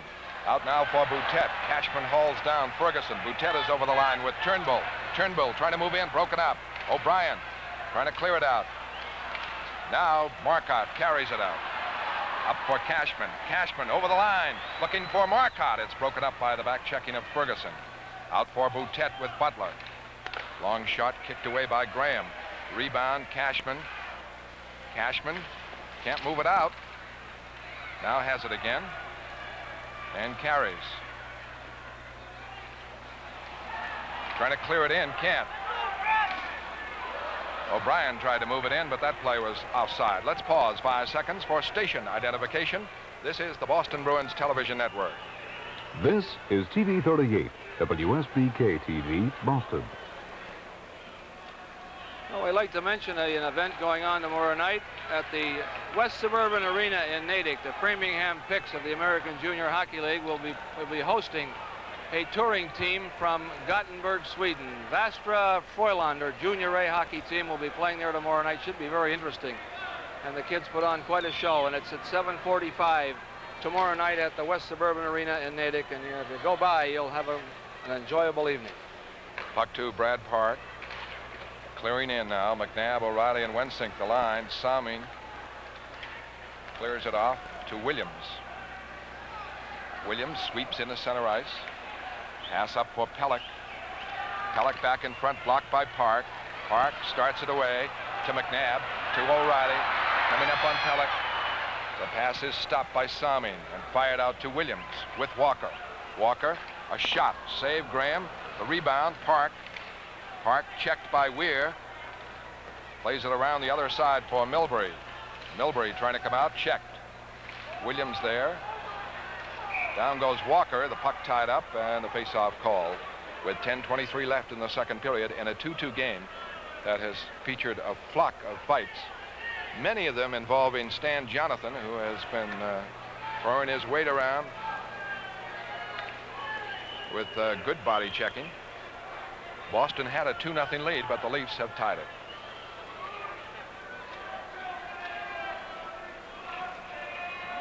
Ellis at right wing for Walker.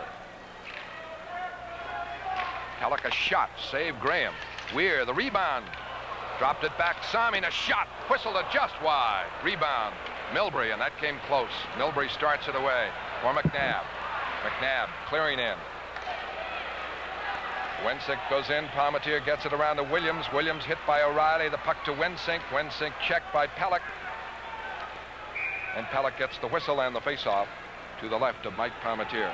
Well, Boston has played extremely well tonight. They've spent a lot of time in the Toronto end. If there's one thing you could say that might be critical about the Bruins' performance, Fred, is they're a little sloppy in their own end. They're giving Toronto, once they control the puck, that second opportunity, it slips off somebody's stick or a bad pass. Toronto's had some good scoring opportunities when it looked like Boston was controlling the play in their own end, and that's something can be very dangerous against a team that is opportunistic. They really take advantage of mistakes made in the other team's end. They've had a great season. O'Reilly with it. O'Reilly to Rick Smith. Up the middle, a shot blocked. Miller trying to get it free, and Palmatier made a big stop there. The Bruins controlled it for a good shot by Rick Smith, and Palmatier was able to tie up that one. And John McCauley saying something to Palmatier. Can't even guess what that's about. Jimmy Jones and McNabb on the faceoff.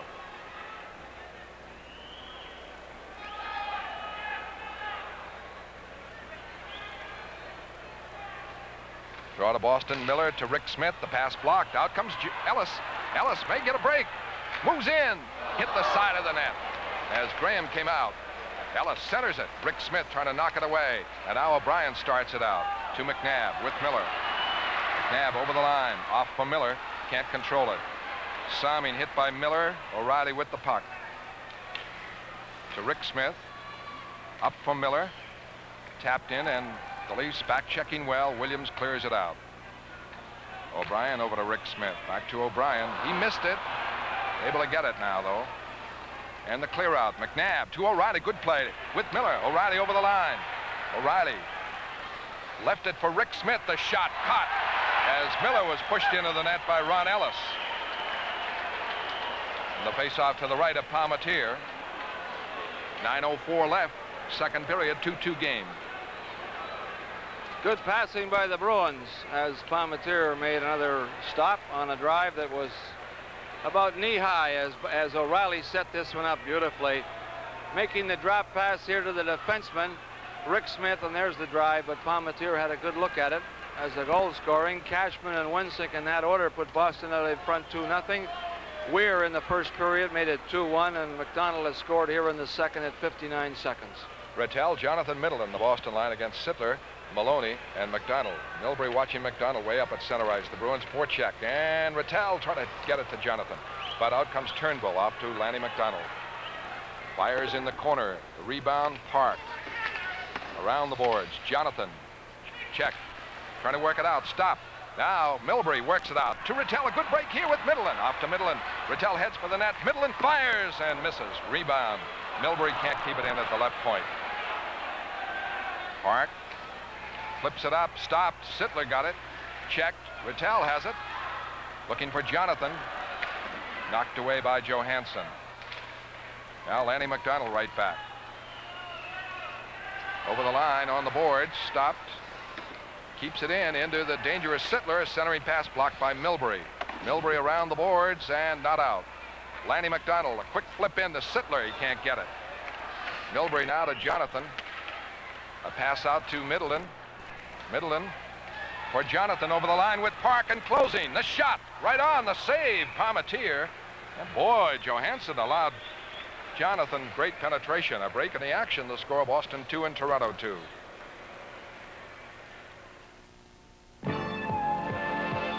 Announcing the great Dodge option sale.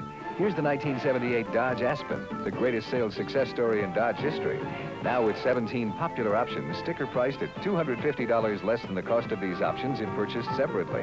Electronic options, styling options that come to your Dodge dealer at sticker prices that let him help you save during the great Dodge option sale. Today's Dodge dealers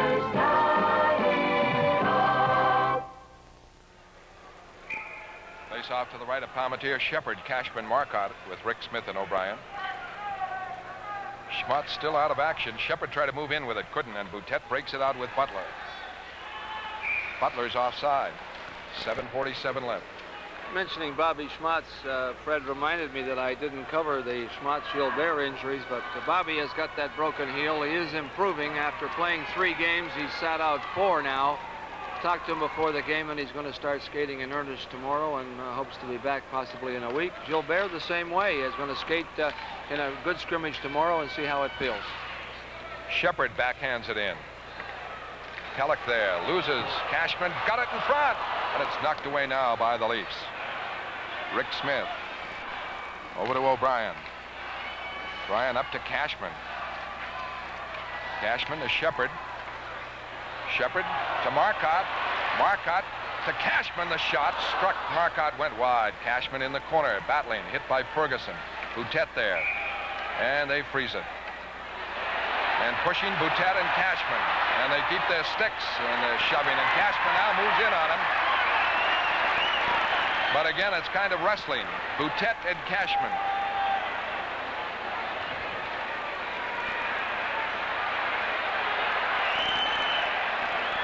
Cashman shoving along the boards.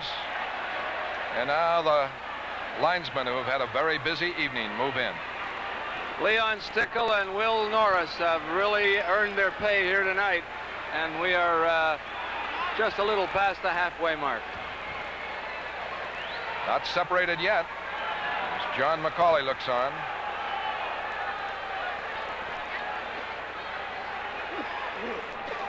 And now they're separated. From Boston Garden, break in the action. This is the Boston Bruins Television Network. TWA introduces round-trip check-in. Now on TWA, you can check in once and fly twice. When you pick up your outbound boarding pass, you can get your return trip boarding pass at the same time. So on the way back, you don't have to wait in line to check in again. Great. That's one less line in my life. Round-trip check-in, only on TWA. Check in once, fly twice.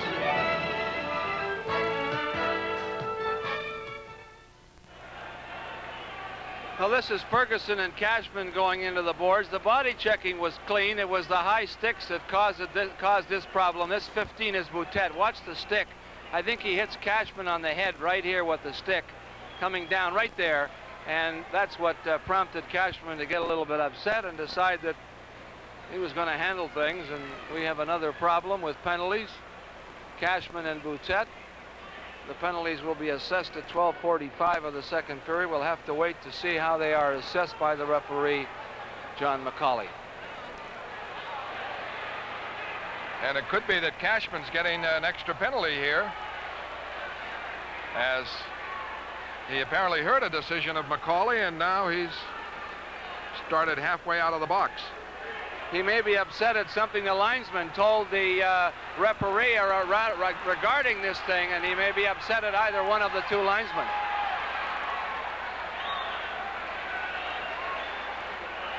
The referee will, if he's not sure, will go to the two linesmen, one or the other or both, and ask them their opinions, and then he will draw his own conclusions. But Cashman looks like he's got a problem here, and he may be through. They may have given him a misconduct, John, on top. Let's hope that that's all it is, and not that the Bruins will be penalized and be a man short in the situation. Well, the game is all tied up at 2-2. Cashman at 7:59 of the first period put Boston out in front 1-0 with his 18th of the year. At 9:08, Wensing made it Boston 2, Toronto 0 with his 15th. At a 12:21, Stan Weir is 9th of the year, and that's the way the first period ended, 2-1 in favor of Boston. The Toronto Maple Leafs have scored the only goal here in the second period on a power play. They're 53rd of the year, McDonald from Salming and Sittler. And for Lanny McDonald is 42nd of the year. John Cherry moving in there, and now there is a 2-minute assessment. Well, that's on Boutet, number 15.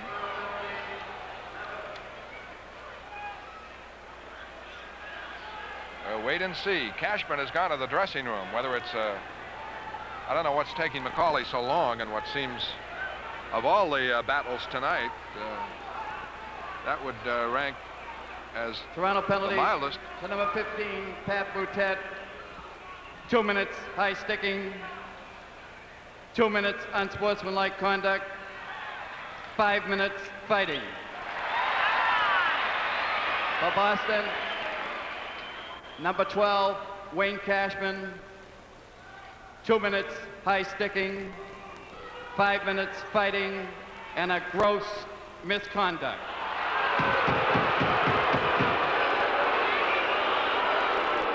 Well, that puts him through for the night. Cashman, that is, received high sticking 2 minutes, 5 minutes for fighting, and a gross misconduct, which is a gesture or saying something to a referee, linesman, whatever. And so he draws the game misconduct. On the other hand, Boutet gets high sticking, 2 minutes for unsportsmanlike conduct, and 5 minutes for fighting. So Boston will have the man advantage for 2 minutes because Boutet draws two 2-minute penalties and a 5.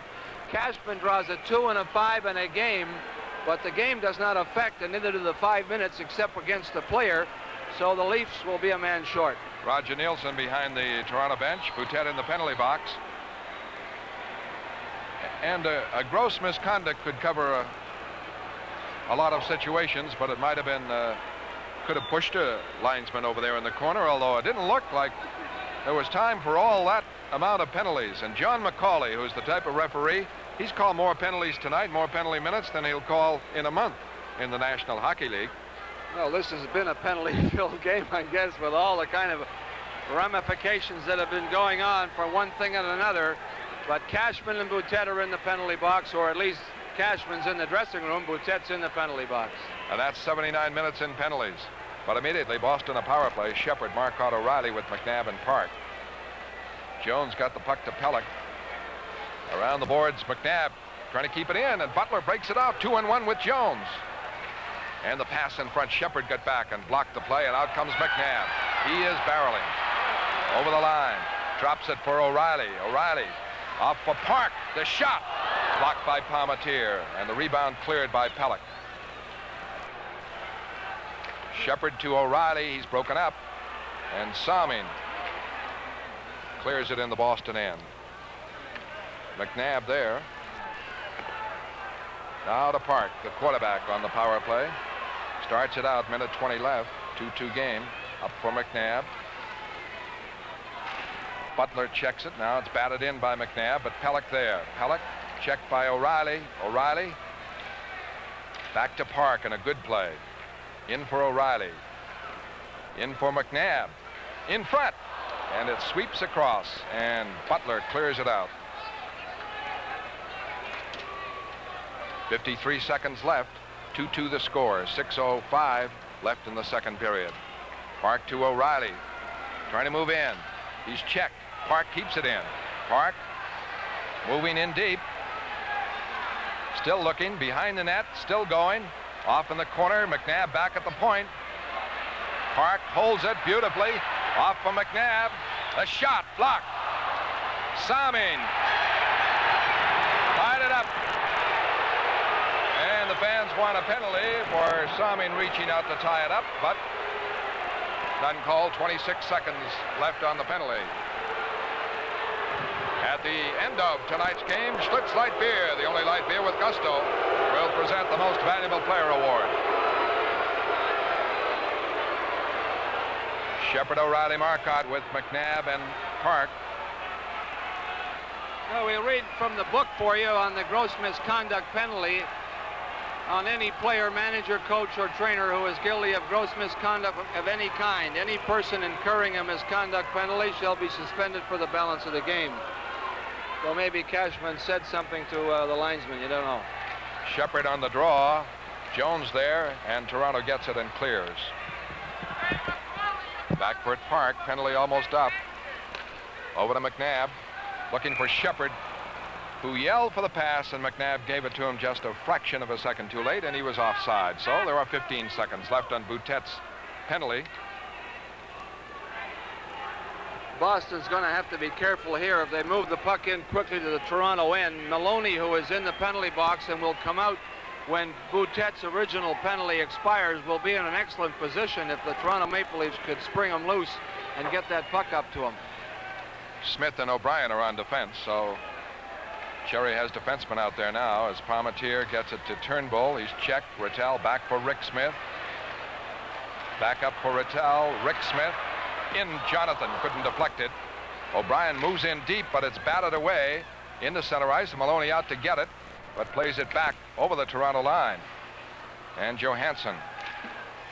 Pass stopped by Rick Smith. Fed back in wide to Palmatier. 5 minutes left, second period. 2-2 the score. Johansson loses to Jonathan. Jonathan trying to center it. Rattel has it in front, and Middleton couldn't backhand it. And out comes Maloney. Maloney over the line. Gets a shot away. Graham the save. The rebound is Rattel. Rattel off for Rick Smith. Back for Rattel. Rattel over the line. The puck rides in as Rattel was checked and is covered up by Palmatier. And stay tuned during the second period intermission. Johnny Pearson will have King Clancy as his guest. Then Dick Stockton will be talking with Red Sox captain Carl Yastrzemski in Winter Haven. And King is ready and waiting over there in the runway behind the Bruins bench. And what a guy that guy is. Many, many years in the National Hockey League, doing all kinds of duties, mainly with the Toronto Maple Leafs, but a real character. Shepard, Marcotte, Middleton, the line. Cashman out of the game. Glennie, third man in. Cashman, gross misconduct. 4:27 left, second period. 2-2 the score. Pelech drives it out. Graham has to play it. No icing. Milbury there. Around for Marcotte. Taps it out to the Toronto zone. Pelech with Shepard on him. Pass up into center ice. And Park on the rolling puck to Middleton. Middleton trying to move it out. Now Park starts it away. Up for Milbury. Milbury over the line. Drops it for Marcotte. Back in for Milbury. Knocked away by Parmentier. And Lanny McDonald to Sittler. Middleton checks Sittler. Sittler broken up by Park. Park right back. Off for Marcotte. Marcotte over the line. Fires. Save. Short side save. Puck knocked out. And to Sittler, 2-on-1 with Maloney. Sittler over the line. Off for Maloney. Maloney right back. Save. A beauty by Graham. And Milbury clears. Icing on the play. And a fine stop by Ron Graham on Dan Maloney, who was set up by Sittler on a 2-on-1 break. And the Bruins have given up more of those tonight than they have in many a game. A nice play by Darryl Sittler, setting up Maloney. Watch him fake the shot, so he draws Park as deep as he possibly can, then fires it back to Maloney. This is good timing. And he was right on target, but Graham stayed right with it. Very quick action by Graham as he moved over to adjust to that pass by Sittler, who set up the play beautifully. The draw to O'Brien. Around looking for Wensink. Can't get it. Walker is hit by McNabb and spun down. O'Reilly with the puck. Checked. Gets it to Rick Smith. Up the boards. O'Reilly breaks it out with McNabb on the far right. Maybe 2-on-1. O'Reilly in front. It's blocked by Turnbull. Walker trying to clear it out. Rick Smith keeps it in front. McNabb can't get the pass. Wensink keeps it in now. To McNabb. To O'Reilly. He can't get the shot away. And Weir off to Williams. Williams coming up on O'Brien. Cuts across in front, is broken up. The puck stays with him. And O'Brien gets it now. To McNabb. A breakout for Boston. Wensink coming up on the left side. McNabb has to wind up again. Gives it off to O'Reilly. He's up the middle. Over the line. He's in. He scores! Terry O'Reilly! A brilliant rush. Up the middle. Between the defense. Drew Parmentier out. And O'Reilly gives Boston a 3-2 lead.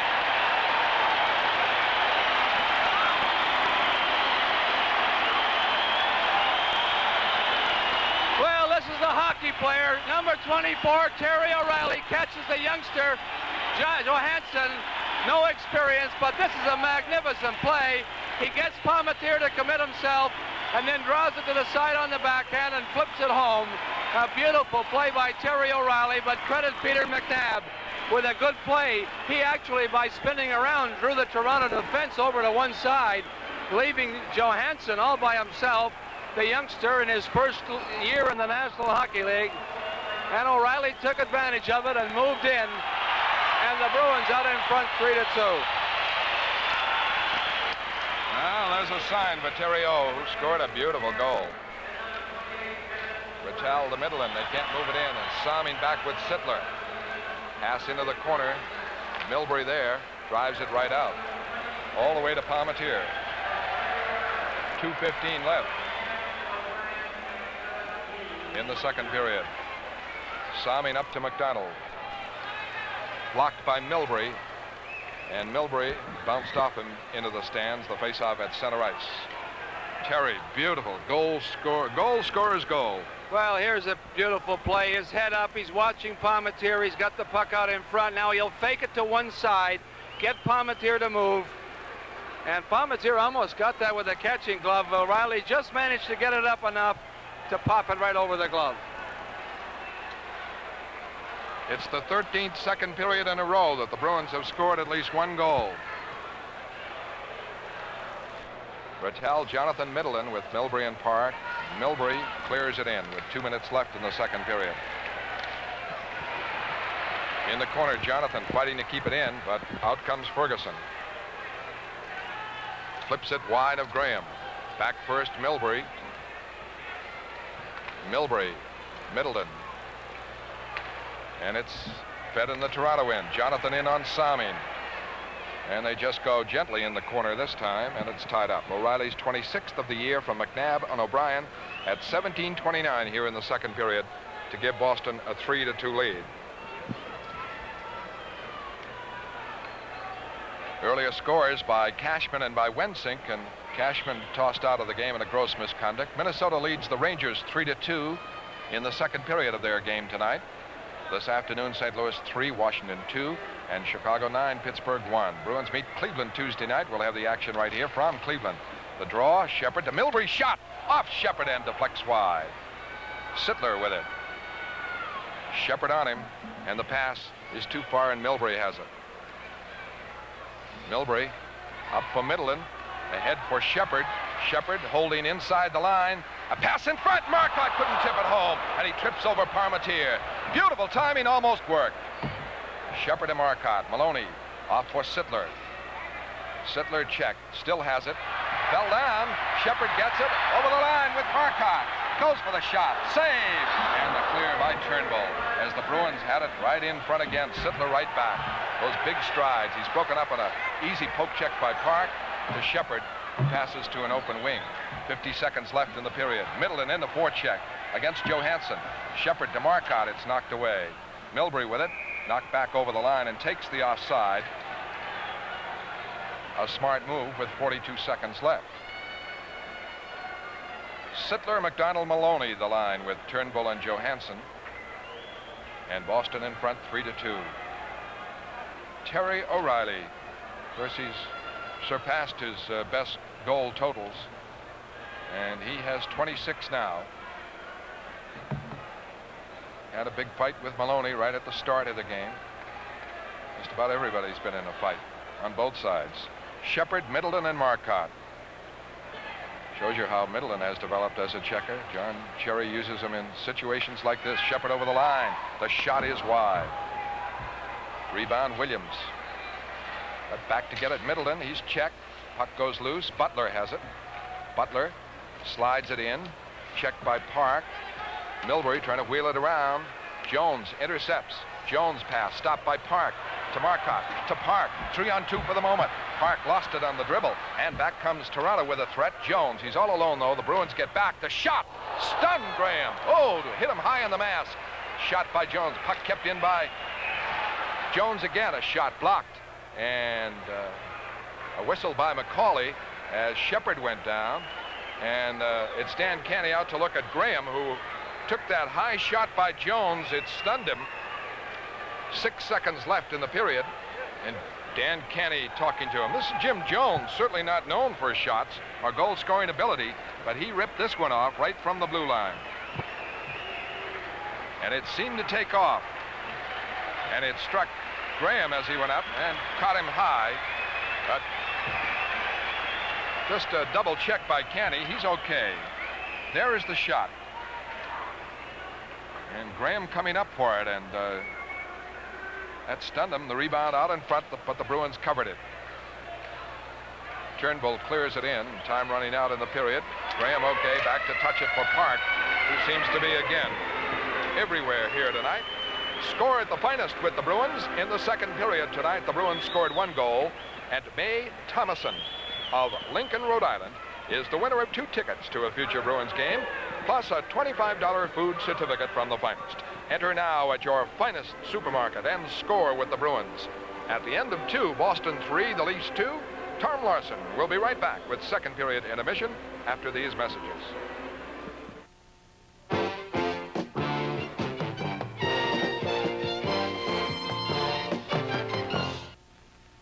Recently, the Yellow Pages selected 49 different retailers, from bakers and bankers to restaurants and roofers. Each was given a special phone number to appear only in their ad in the Yellow Pages. During a measured time period, all incoming calls were metered. The minimum number of calls to any retailer was 156. The maximum was 3,575. Proof it pays to run your business in the Yellow. Hey guys, Grandma's got a surprise for you. There's a whole batch of them. How many are there? Well, come on, come on, come on and taste the Pepsi way. Come on, come on, come on and have a Pepsi day. The laughter of a world at play. Memories of a Pepsi day. Come on and have a Pepsi day.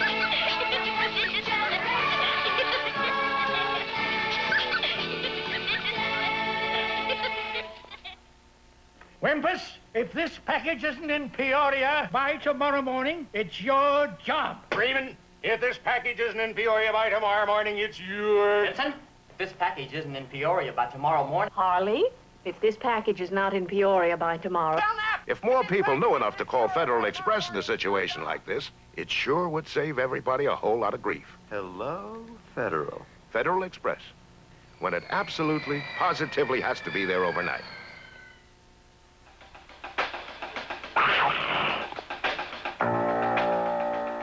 Midnight is mystery. Midnight is excitement. Now, midnight is Cougar, the Midnight Cat, in midnight blue and chamois. A bold new Mercury Cougar XR7 for $78, with deeply cushioned buckets, floor shift, console, and padded tire deck. Cougar XR7 Midnight Cat. Isn't this your year to join the cat set? The Bruins and Toronto at the end of 2 periods now, with the score Boston 3 and Toronto 2. 2-period shots on goal totals Boston 17 and Toronto 13. During the intermission here between the second and third periods, John Pearson talks with King Clancy, and Red Sox broadcaster Dick Stockton talks with Carl Yastrzemski. 2-period shots on goal totals Boston 17 and Toronto 13. During the intermission here between the second and third periods, John Pearson talks with King Clancy, and Red Sox broadcaster Dick Stockton talks with Carl Yastrzemski. Here's John Pearson. Well, King, we've got you in the penalty box where I think some Boston's fans would like to keep you. Johnny, I've been in here many, many times in my career, and tonight, this is an old-time game. This is the best hockey game that I've seen this winter, and I've seen them all. I mean, all our team played. I've seen Boston play. This has got to be the toughest, hardest game that we've played this year, and I know that I think perhaps it's the same with Boston. And I want to give Boston a lot of credit because Cherry and Sinden, they've done a terrific job with this hockey club, because on paper they don't look like the hockey club that they are. They're a great hockey club. They're a tough hockey club. When they get you in the corners, they don't let you out. King, a lot of people knocking the game of hockey over the past couple of years. You've been around in many, many years. I'm not going to tell the people just how many. In your estimation, is some of the opinions true, or is this game strong? Has it got some problems? I don't think there are too many problems, John, because to me, this kind of hockey is back when you played with this hockey club in here. And I want to say the league hasn't gone back one iota, but we have a couple of weak teams, but every now and again they come up big. So the hockey to me is just as good today, better than it has been years ago. How about the Leafs' performance, King, so far this season? They've done a lot better than I thought they might, a lot better than a lot of people thought they might. Johnny, I think when we get in the playoffs, I think we're going to be the team to beat. I'd like to come back here to Boston for a series with them, and this would be really something. We'd pack this place, because Toronto always draws well in here, and this kind of a hockey team that we got, we're not finished yet, you know. In another couple of years, we'll have a couple of more young guys. I don't know if I can stand the pressure, King. Well, it's a great game. You can stand it. You've been all through this. Well, it's been a tough 2 periods, King. Really tough. I wouldn't want to be out there, John. I really wouldn't. Taking those belts they've taken tonight. Both teams have hit hard. But it's a cleanly played game. They've had a few fights. Watch this. This is all in the game. You have a few fights here and there, and this is what draws the people back. They can say what they like, you know. People don't want fights. 9 out of 10, I'm one of them. 9 out of 10 want to see a little action, and they're getting it tonight. King, I'm going to put you right on the spot. You look great. I've never seen you look so well, and you're really in fine fettle.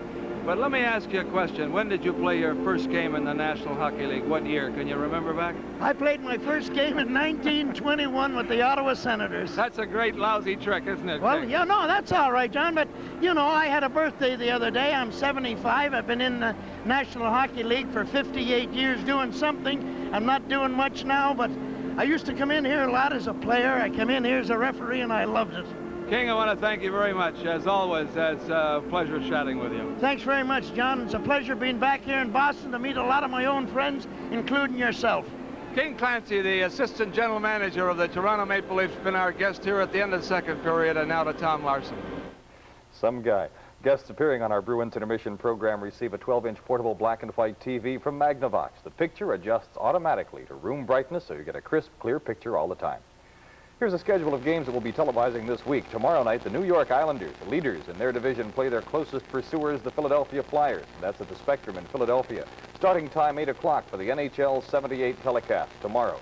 The Bruins are in Cleveland for an 8 o'clock game Tuesday, back home Thursday night against the Blackhawks, and next Sunday at this time we'll be watching the Bruins against the Montreal Canadiens at Boston Garden. Dick Stockton talks with Carl Yastrzemski next on our intermission program. We're at the end of 2 periods. Boston 3, Toronto 2. You can take away my drummer, take away the bass. You can take away my guitar picker and close down the place. You can take away my keyboard, I can swing it night or day. Just please don't take my gusto away. If you don't have slips, you don't have gusto. And brother, you don't have beer. If you think flying to Florida should be fun, we're playing your song. Delta Airlines is serving champagne in tourist on every nonstop to Florida. We have 6 nonstops a day to Miami-Fort Lauderdale and 3 to Tampa. Night coach fares, Miami-Fort Lauderdale, $100, Tampa, $96. Pour yourself a happy trip.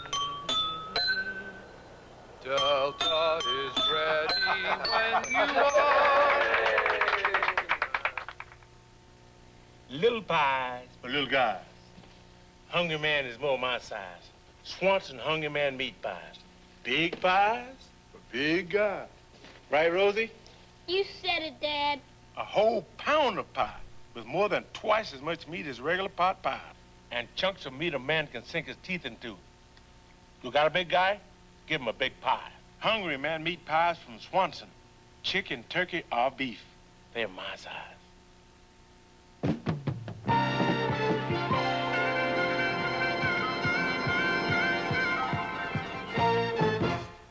First place in the Adams division is at stake as the Toronto Maple Leafs head into town for a showdown. Watch Darryl Sittler and goalie Mike Palmatier as they try to stop Terry O'Reilly, Peter McNabb, and rookie Bob Minter. Stay with TV 38 Sunday at 7:30 and catch all the exciting Bruins action.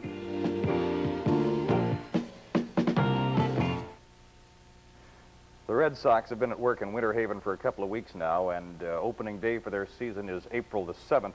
Our first of 4 spring training telecasts is next Saturday afternoon, and that's at 1:30 when the Red Sox will face the White Sox. We'll offer the full 4-game schedule here in just a moment, but right now here's Dick Stockton with Carl Yastrzemski. If you want to get a true assessment on what the Red Sox are doing, a guy who's been around long enough and really levels with you is Carl Yastrzemski, and you're back for another season. I'd like to know, honestly, your feelings on what you think the Red Sox can do. Well, last year I said that the Yankees were the team to beat, and if we played excellent baseball, we'd have a chance. I think it was an exciting season. They had a little too much for us. This year I'm very optimistic. I think that by adding Torres, Drago, and Bergmeyer, along with Remy, that we now have a chance to beat the Yankees, and I'm much more optimistic that we can beat them than I was last year, and we only lost by 2 games. What about getting off to that good start? Is it important? Last year, Red Sox lost their first 4 games, but still managed to win 97. Is it important to get off to a good start, really? It's always important to get off to a good start because they mean as much as the games do in September. I think the big thing which hurt us last year is the 2 long losing streaks. You have to win a lot of games in order to make up losing, 9 in a row, 13 in a row, where we did. If someone would have said that we'd have lost 9 games in a row before the season started last year, I would never have believed it. That's where pitching comes in, though, right? The stopper? Well, I think last year, I know the pitching took a lot of abuse. We had some good pitch games, and we also had some games which everything didn't gel.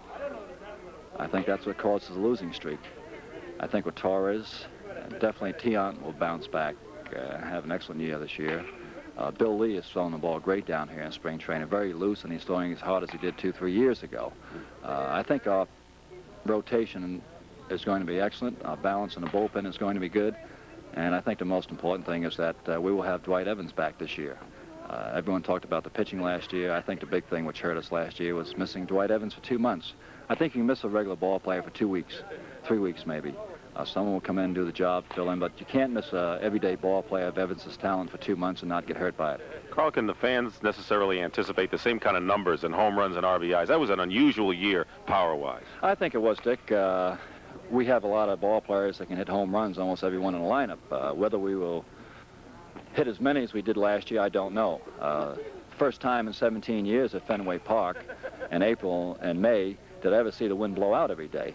Usually you have a northeaster wind coming in, blowing in from right field, and that changes that whole ballpark around. When the wind blows in, it's very difficult to hit a home run. But when the wind is blowing out, it's very easy. And as I said, I never saw the wind blow out as much as it did last year in Fenway Park, and I think that was maybe one of the reasons why we hit so many home runs. Last thing, every time you step on the field, you approach another record, and you have surpassed some of the great names in baseball. Any goals that you set for yourself? I know that the one thing you want, of course, is world championship. Anything personally? Well, I really don't think about it because I think that adds more pressure to the individual when you start worrying about hitting certain goals.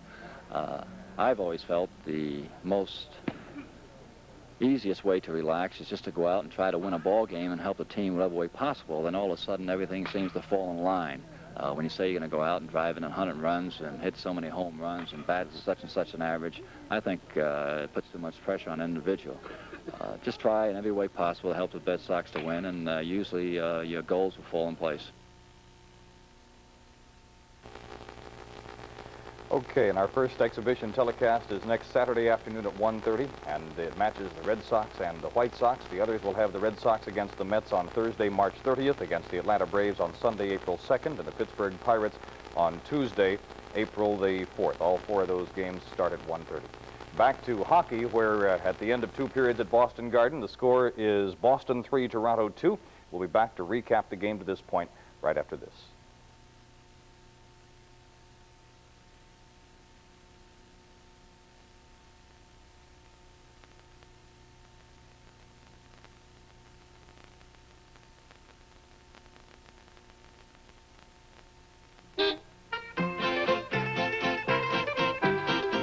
Signore, with all those fantastic Italian sports cars, why did you buy a Volkswagen Scirocco? È la più bella macchina mai vista. Meravigliosa, fantastica. We can see it's beautiful, but what makes a Scirocco so great? L'andatura, la velocità, la maneggiabilità. Ah, the speed, the handling, the performance. That's why you bought a Volkswagen Scirocco. Volkswagen does it again. I'm Tom Russell, reminding you that the new Big Money game gives you a new $1 million TV game every week, and you could get your chance at $1 million by matching just one digit. That's what June Lewis of Wendell Depot did. On February 22nd, just 3 weeks after the start of the new game, she became our first new Big Money game millionaire. She won $50,000 a year for 20 years. You could win, too. Just play the new Big Money game with a new $1 million game every week. Come on and taste a real good time at Valley's. Come on and bring the family down to Valley's. It doesn't cost a lot to taste the best we've got. Everything's fresh here. The menu's the best here. Come on and taste a real good time at Valley's.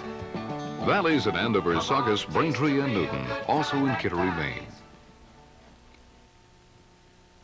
Where do you go for good old service when you need a mortgage or when you need a loan? Where do you go for good old savings where you know you'll feel at home? Well, the Boston 5-cent Savings Bank is the place in good old Boston. The Boston 5-cent Savings Bank for good old Boston. All right, start of third period action. Let's go back now to Fred Cusick and John Pearson. Centering Maloney left and Kurt Walker on the right wing side. Milbury plays it up to McNabb. He's checked, and Salming right back. Jones broken up by Park. O'Reilly breaks up the right side. Good break here with McNabb. Closing to McNabb in the middle. A shot just over the net. Oh, O'Reilly set him out beautifully. Behind the net, Salming trying to move it out. Up for Maloney. Out to Jones. Jones plays it in the Boston zone. Park there. Checked. Walker. Checked. Down goes O'Reilly and Walker. McNabb back to get it. Somebody lost a stick. McNabb breaks it out. Milbury is up. Off to Wensink, breaking in. The shot. Save Palmatier. Wensink fights for the rebound. In front, McNabb scores! Peter McNabb from John Wensink as the big left winger made a heavy shot on Palmatier, got the rebound, and McNabb's 35th of the year makes it 4-2. Well, the good pass here by McNabb starts the confusion right here in the Toronto end. A big stop by Palmatier, but the Toronto Maple Leafs are running around. And watch McNabb right in front. And he farted underneath Palmatier, not picked up by any Leaf. And Peter McNabb, who was really moving through that blue line area of the opposition, set that play up beautifully. Wensink with a nice centering pass, and it's now 4-2 Boston. Well, Wensink has a goal and an assist. A lead pass to Marcotte. He's breaking in left side. Tough angle shot. Short side save Palmatier, and he covers up. A lot of credit to Wensink, John. He's got a heavy shot, that hard one.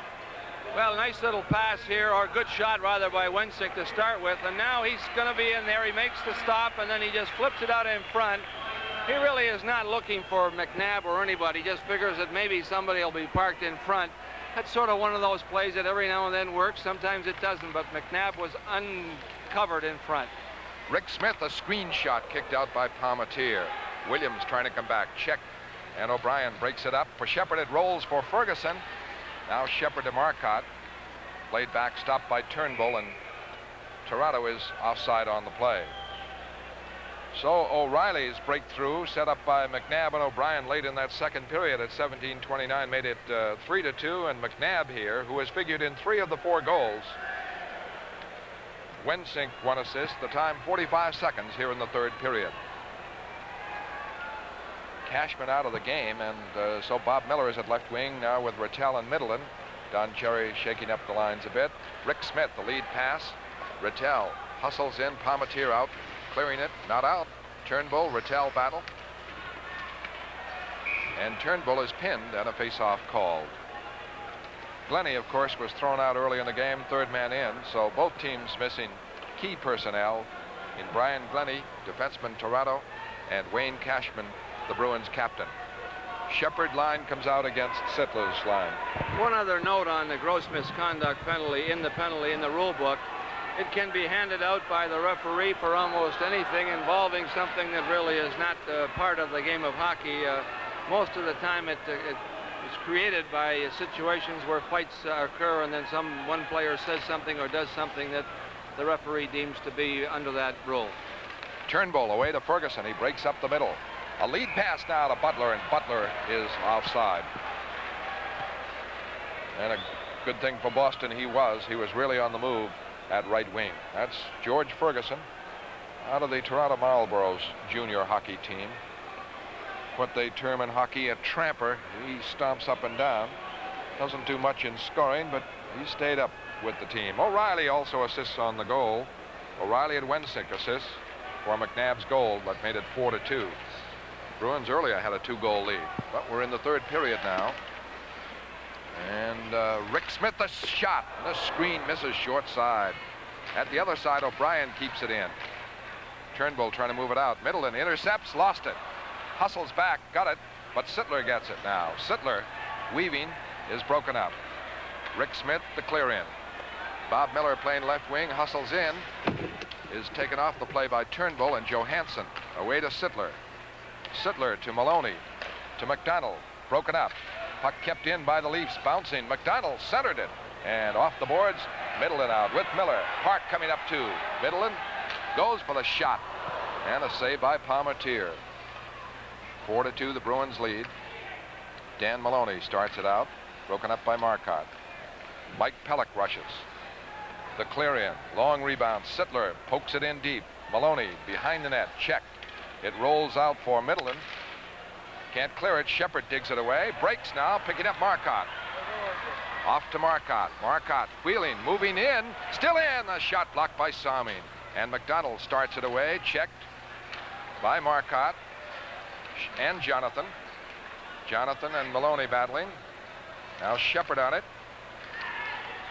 And it's poked up to Sittler. Sittler, a shot in, kicked out by Graham. And Mike Milbury has the rebound. Out to Marcotte. Off for Shepard.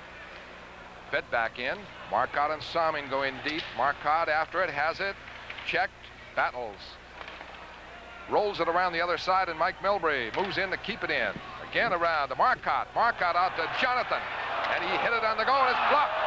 Rebound in front as Marcotte slams down Salming to the ice with some solid hitting. Maloney intercepted. Marcotte shot and a save. Maloney gave it to Marcotte as the Bruins had glittering chances to add to their lead. Park with it now. Long pass center ice stopped by Salming. Salming to Williams. Can't cut through. Broken up by Park. To McNabb with Jonathan. To Jonathan over the line. Moving. The shot. Scores! Stan Jonathan barreling in. He's had fights. He's had battles. And he's in a scoring streak. His 9th goal in the month of March. And Jonathan makes it 5-2. Well, Stan Jonathan with a half wrist, half slap. Now you'll notice how short he takes the backswing on the slap shot. That's sort of a half wrist, half slap shot. And he just whistled it by Palmatier. Actually, Mike Palmatier looked pretty well set. He looked like he was up at the top, but that little sort of half wrist, half slap shot, not the big wind-up. Palmatier may have been just a little bit leery of where that puck was going, and Jonathan beat him. And McNabb figured in that one. He's figured in 4 of the 5 goals. And left point, Rick Smith keeping it in. It's kicked away by Ellis, taken by O'Brien. To O'Reilly. Off for Wensink. He can't get it. Ellis trying to move. Now Turnbull too far ahead of Williams. Williams and O'Brien go in deep. And no icing, they say. The Leafs keep it in. Weir back to Johansson. A pass in front to Ellis, just checked by Rick Smith. There was an open net for him for a moment. Weir trying to center it is checked by O'Brien. Up for Wensink, who's turned a strong game. To O'Reilly, barreling ahead. Falls down, the puck cleared out. O'Brien has it to Rick Smith. And fed right back in. O'Reilly in the forecheck on Turnbull. Wensink forechecks. Ellis trying to come out. Turnbull checked by Rattel. Sweeps it away. Down wide of Graham. And with this break in the action, let's pause for this message. Listen to what people are saying about their home video recorders. Mine records only 2 hours per cassette. There's a better one. It offers up to 4 hours. Magnavox. I paid extra for a separate timer. Magnavox comes with a timer built in. Can't edit by remote control. With the better one, you can. Costly cassettes. More tape for your money with the Magnavox home video cassette recorder. The better one. New from Magnavox. Well, too far out normally to expect a player to score from this angle, but Jonathan off his back foot whistled one by Palmatier. Palmatier must have taken his eye off it for a moment on the way through because it was not that hard a shot, but very well placed. 5th goal in 4 games, 9th goal in the month of March for Stan Jonathan as Boston. Rattel gets it over the line off for Middleton. Middleton off for Miller. Miller, shot, save Palmatier. Bob Miller didn't get good wood on it as the Bruins are really breezing here. And Peter McNabb with 4 points tonight now has 72 on the season with a goal and 3 assists. I wonder if the battling all through the first 2 periods has not worn the Leafs down a little bit, Fred. Boston seems to be now taking charge. And Rattel off for Middleton. He's in. Scores! Rick Middleton from John Rattel. As Rattel got the faceoff over to him. And Rick Middleton gets number 20 for him to make it 6-2. Well, this is the goal scorer in Rick Middleton. A nice pass by Rattel, but watch when Palmatier goes down. Rick Middleton pulls the trigger and goes upstairs. Now, that's a great play. He put that right under the crossbar. Palmatier had the lower part of the net covered, but Middleton with his head up, and he just gave it a little flick of the wrist. And up in that top corner, and it's now 6-2 Boston. Ron Graham gets the puck of the Boston end around, looking for Marcotte. He's checked, but Shepard gets it outside. And Turnbull there, check. Shepard, and it's pinned. And from Boston Garden, the score, Boston 6 and Toronto 2. People are saying we Pontiac dealers are going out of our birds. With foreign car prices sky high, how can we sell this hot little Sunbird for $34.56? Well, we told you this is Pontiac's best year yet for deals. In fact, right now, we're taking that Sunbird price and knocking it down again to under $34.56, under $34.56 for one of the hottest Pontiacs of the year. But prices are bouncing back after April 8th. So get on over and price our Pontiacs now, because these birds are going to fly. Play on at center ice. O'Brien over to Rick Smith. He's checked, but now gets it up to Marcotte. And Turnbull with it for the Leafs. Goals by McNabb from Wensink and O'Reilly after 45 seconds. Jonathan from McNabb and Park, and then Middleton from Rattel at 5:24. Puck in the corner. Jonathan in after it. In front to Shepard, and he overskated it. Would have been alone in front. Back comes Sittler. Sittler checked by O'Brien to Rick Smith, and the puck is cleared away. Rattel and Miller get assists on that last goal. Here's Marcotte checking Johansson as the Bruins break it open with 3. And O'Brien keeping it in. It goes to Marcotte, into O'Reilly. To Marcotte, and he abandoned the shot. O'Reilly passed up a clear-cut chance. And back comes Turnbull. Turnbull checked by O'Brien and ridden off. Just what Cherry wants O'Brien to do. Play the man. And back comes O'Reilly. O'Reilly trying to move in, broken up by Salming. To McDonald. McDonald a shot blocked by Rick Smith, goes high in the corner. Wensink there, digs it free and starts it back to O'Reilly. Flipped it out to center ice. Cleared away with it, McNabb. Offside, John Wensink, who is cruising up and down that left wing and really barreling with this break in the action. Let's pause for this message. This is Fred Cusick for Eastern Airlines. If the right place for you is Washington or Houston, Eastern has the right time for you. 6 non-stops to Washington National Airport are conveniently scheduled from early morning to evening, and 6 non-stops back make it just as easy to return. To Houston, Eastern gives you the only wide-body movie flight. Just sit back, relax, and watch the show. There's a small charge for headsets in coach. So if you're flying to Washington or Houston, call your travel agent or Eastern Airlines in Boston or Worcester. Eastern's got the right time and the right place for you. Boston has scored 49 goals in 10 games in March, John. They're really doing a job. And this was a bruising game for 2 periods. Here's a break. Wensink over the line, bearing in the shot. Save Palmatier. Wensink another chance for a goal. O'Reilly hauled down. Wensink has it to McNabb. Broken up. And Ron Ellis winding up to come out. Gets it off to Stan Weir. Weir off for Ellis. Stolen away by Milbury. He's right back. Stolen by Weir. Williams tried to line up Milbury, missed him. And Turnbull now over to Salming. 11:53 left in the 3rd period. The pass to Williams is offside. Fred, I would venture to say that this may be one of Don Cherry's most cherished games, really. I think after the game he may say his troops came out here. It was toe-to-toe. They battled the Leafs to a standstill, and now they've taken over in this hockey game. The Leafs are tired. Boston is still going extremely well. Got to be in great shape, and of course that's a tribute to Cherry, keeping him that way. But this was a bruising game and one that Cherry likes to see. Rattel almost tipped that one home on a deflection of a Rick Smith shot. Middleton pokes it in. Rattel hit by Palmatier, who is mad, and here's a pass in front. Miller can't get the loose puck. Nobody in the net. The shot blocked. Miller a shot, missed the net, had missed the open corner. Middleton trying to keep it in. Up for Rattel. To Rick Smith, to Miller, broken up. And Turnbull clears it out. And Palmatier obviously upset. Kind of took a run at John Rattel. And the Bruins had great chances to score while he was moving around. Rick Smith hit by Jones. Turnbull rushes with Boutet. The pass to Boutet, and he scores. A 2-on-1 break. Ian Turnbull set up Pat Boutet. And the Leafs close as Boston leads now 6-3.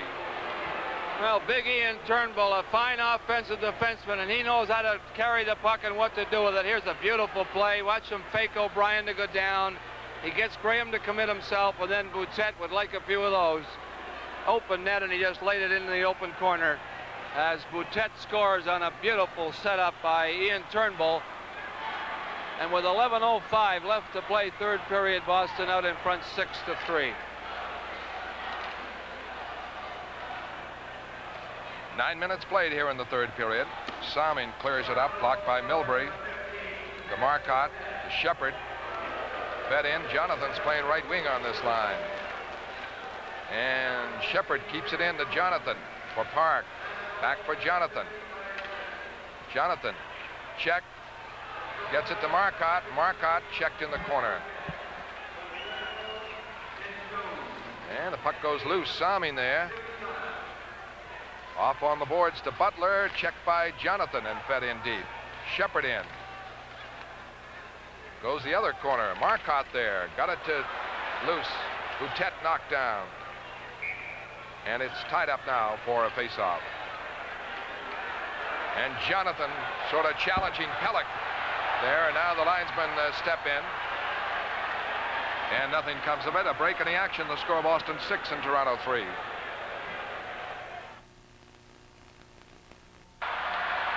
Off for Schmatz over the line. Fires. It's wide. Rebound. Marcotte in front. Score! John Rundell! When the Bruins score on TV, you win at the finest. Every time the Bruins score on TV 38, you can win a pair of tickets to a Bruins home game and $25 in gift certificates at the finest. You can even win a vacation for two in sunny San Juan. Enter now at any finest supermarket and watch on TV 38. Score at the finest.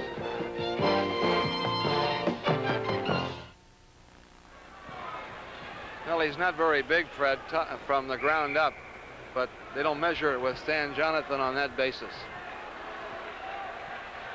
Just playing tremendous hockey for the Boston Bruins, Stan Jonathan.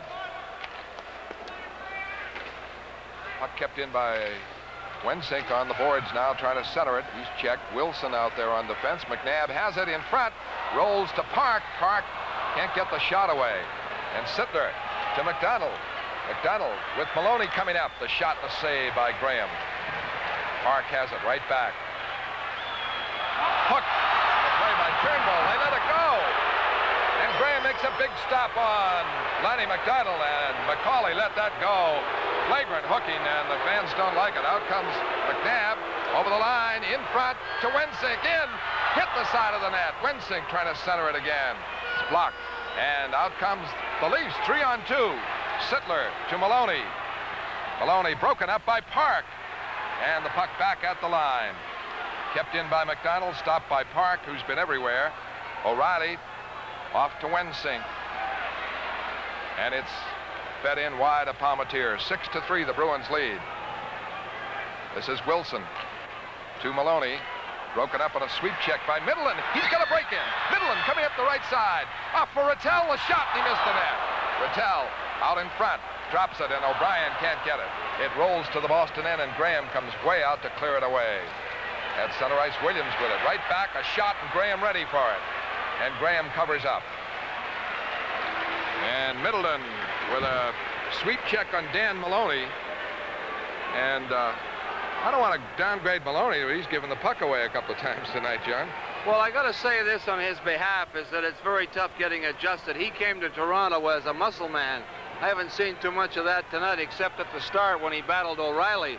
But it's going to take him a while to get adjusted, as it does with almost any player when he changes teams. And Bob Miller getting Graham a new stick. Well, I don't know why this wasn't a penalty, and this could have been a very costly play because McDonald came in and picked the puck up. He got a good shot away, almost put it behind Graham, but that was a flagrant violation of hooking. On the puck, Rattel can't move it out. O'Brien has it. Now to Middleton, who scored his 20th goal. To Miller. Miller checked by Ellis in the corner. And the Bruins' depth very helpful. Let's pause 5 seconds for station identification. This is the Boston Bruins Television Network.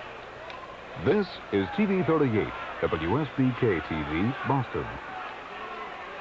I saw Bob Miller playing left wing, which gives him a chance to play a lot of hockey. Has to tonight. The draw back. Rick Smith, screen shot blocked. With it, Salming. 6-3, the Bruins lead. 8:27 left in the game. Ron Ellis. Now to Salming, up the middle. Off for Pelech. Pelech in deep. The shot deflected high. Miller in the corner. Clears it right out. And this will be icing. In that Minnesota and New York Ranger game, it's 3-2 at the end of one. From Boston Garden, breaking the action, this is the Boston Bruins Television Network. The Great Ford Drive is really rolling throughout New England. Yes, the better ideas keep coming from your Ford dealer. Thousands of specially ordered 78 Fords.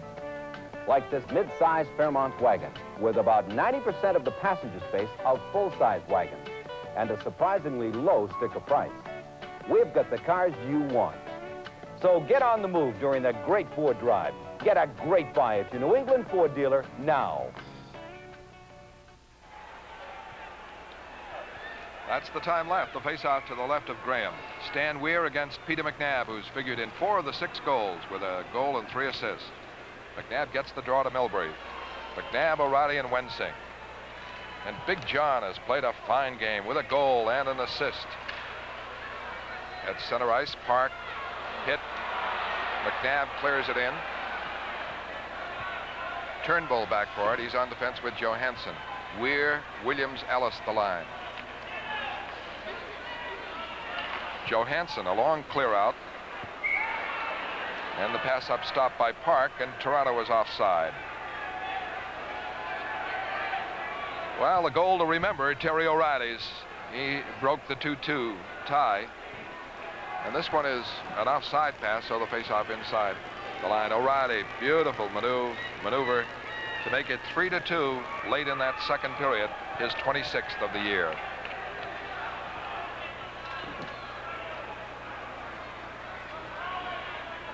Jones against McNabb.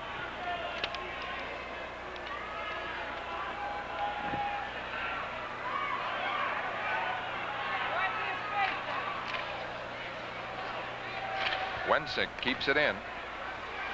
McNabb checking Turnbull.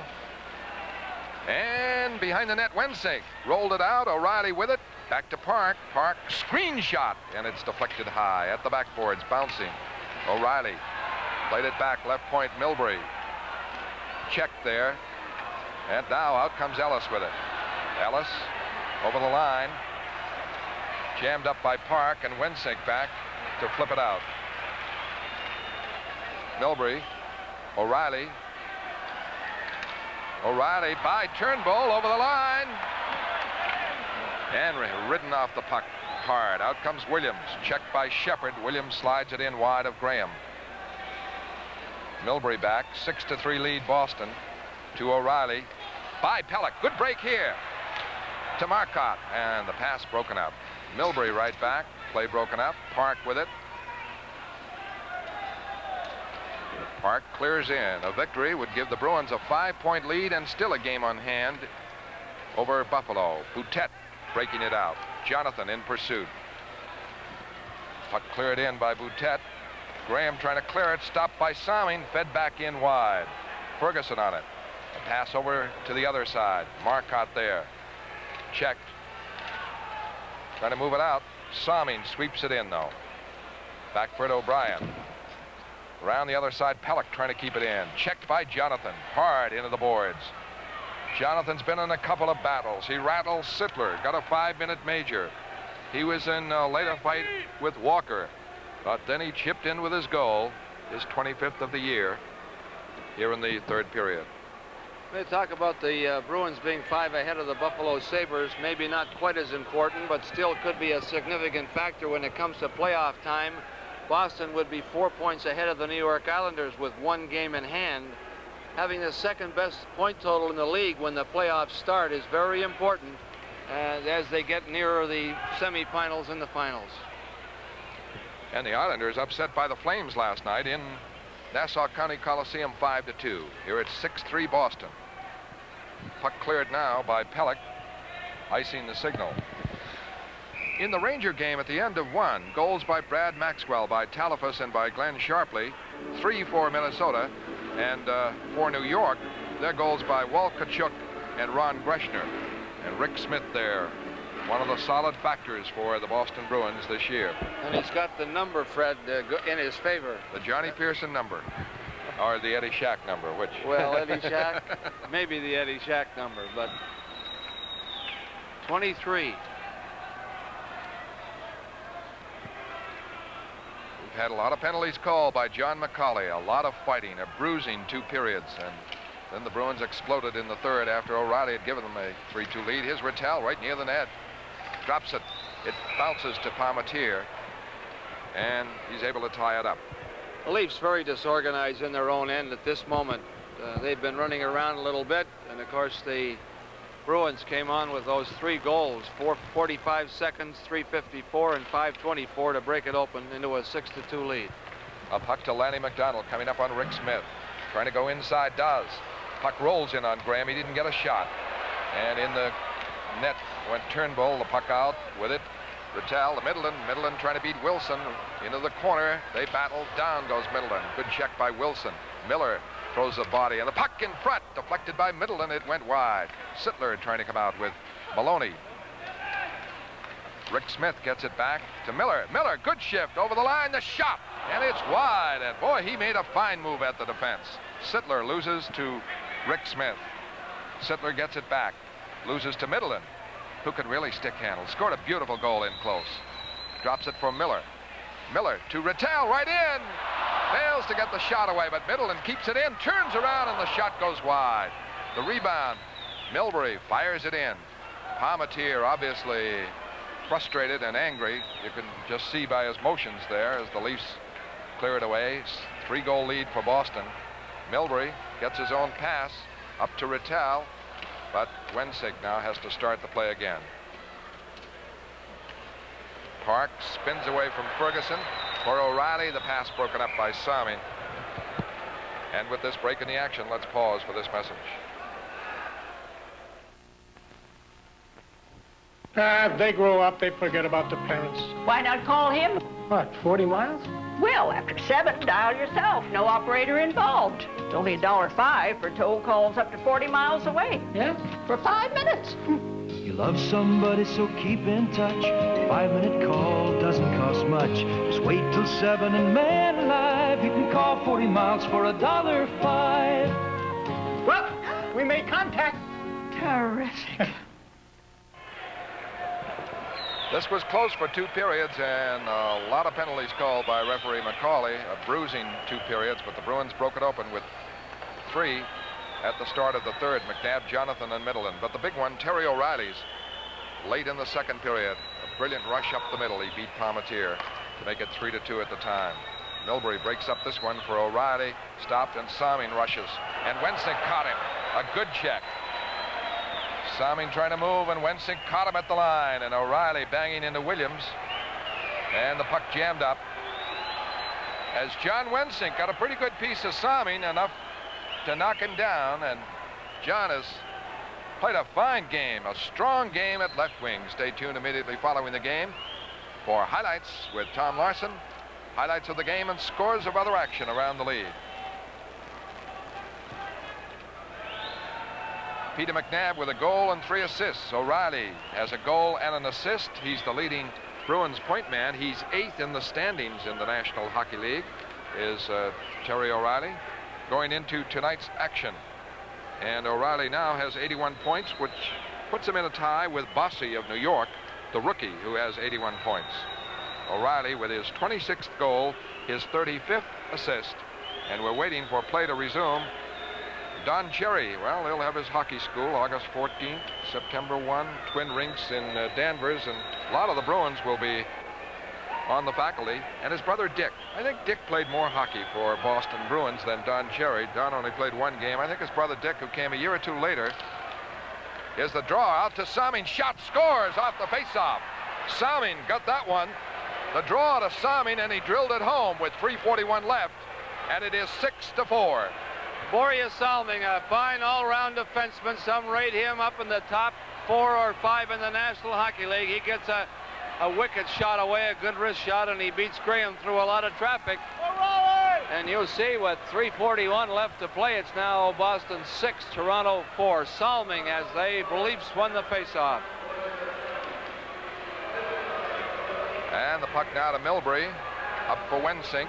He's pinned by Walker, and the faceoff called.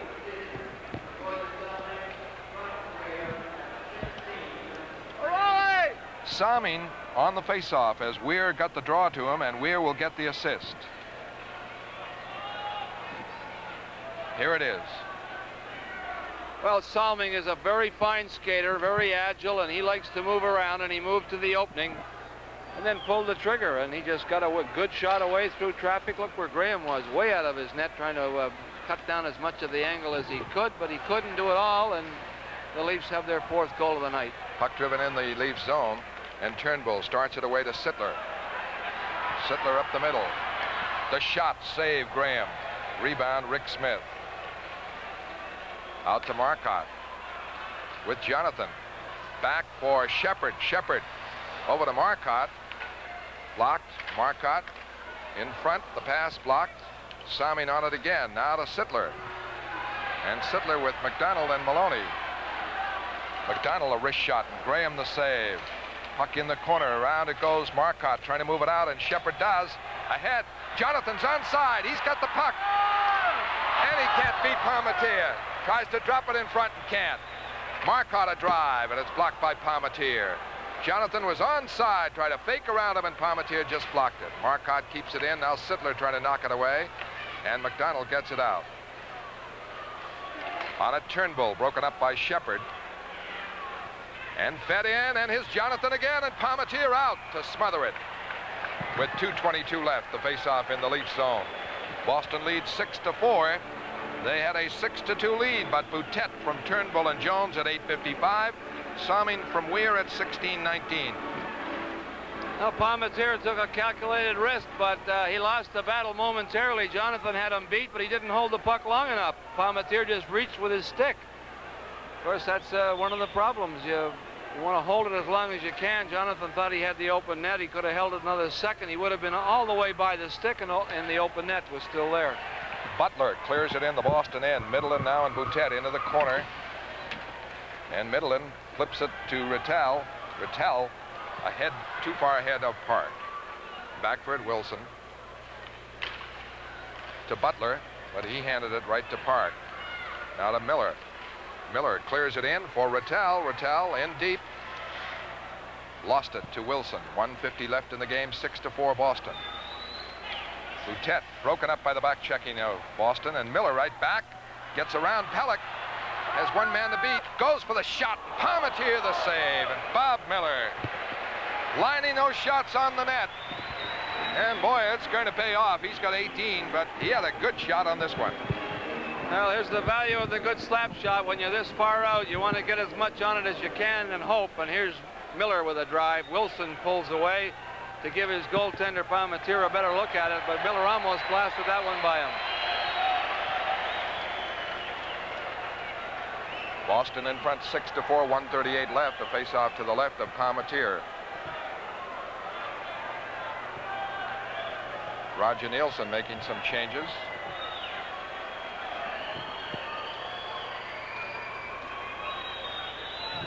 Minnesota 6, the New York Rangers 4, moving into the third period. It's just been posted. Salming a long clear out.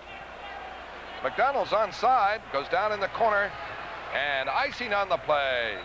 Beautiful play by Mike Milbury on that one. McDonald had him beaten by a couple of strides, but was going wide to swoop around the puck and get the pass out, and Milbury took the short route. I think also, too, he might have been a little concerned about Milbury running him into the boards, and so he wanted to come at it at an angle. And he gave Milbury just that little extra second, and that's where body contact and close checking. And Mike Milbury, what a story. Brad Parks has one of the 8 best defensemen in the league, and Park should know, because if Park isn't first All-Star this year, that'll be a great crime. O'Reilly keeps it in at the line. Now it's knocked away. Milbury pokes it back in. The Leafs get it. Salming to Williams. Fed in behind the net. Milbury can't move it out. McDonald kept it in. A shot right on a save. The rebound by Turnbull, and it goes wide. And that was close. Puck kept in by Wilson. Wilson moves it right in front. Blocked. And not cleared away. McDonald blocked. Now up it goes. Wensick with O'Reilly. 2-on-1. Empty net. O'Reilly looking at the empty net. It is blocked by Salming. They took Palmateer out, and Turnbull back to Sittler.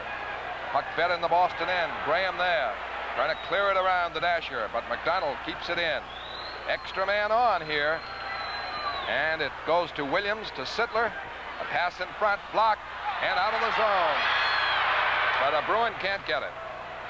And it's back now to Park. Looking at the empty net, it's pass knocked down by Turnbull. Turnbull fires into the crowd. And with 25 seconds left, Toronto, like the Rangers yesterday, took the goaltender out, trying to get another goal, of course. They needed 2.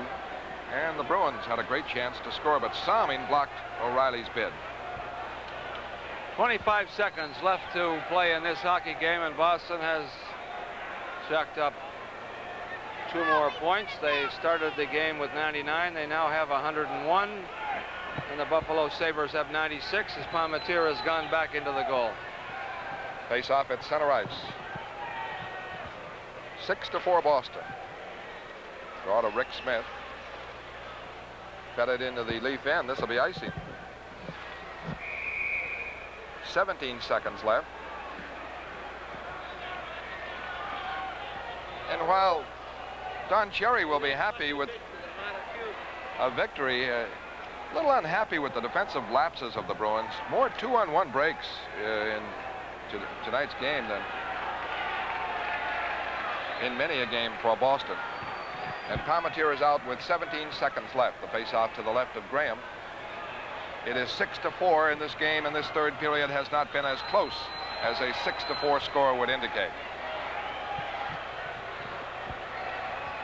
Sittler on the face-off with Shepard. And Nielsen trying to organize, sends Maloney out there now.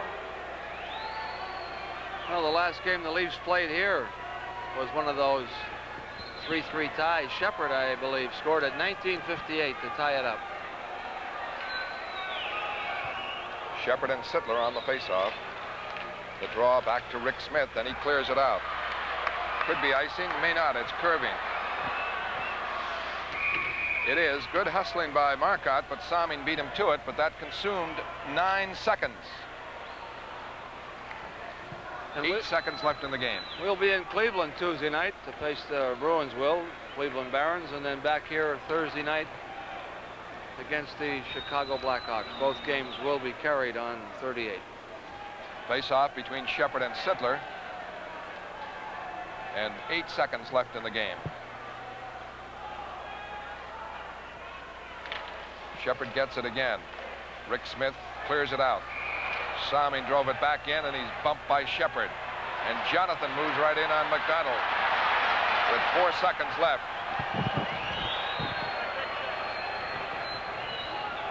It's been a bruising game, as the penalties indicate. A lot of battle starting right after 19 seconds. And 4 seconds left in the game. It would be nice if they could just wind this up now. McCauley is saying something to Jonathan.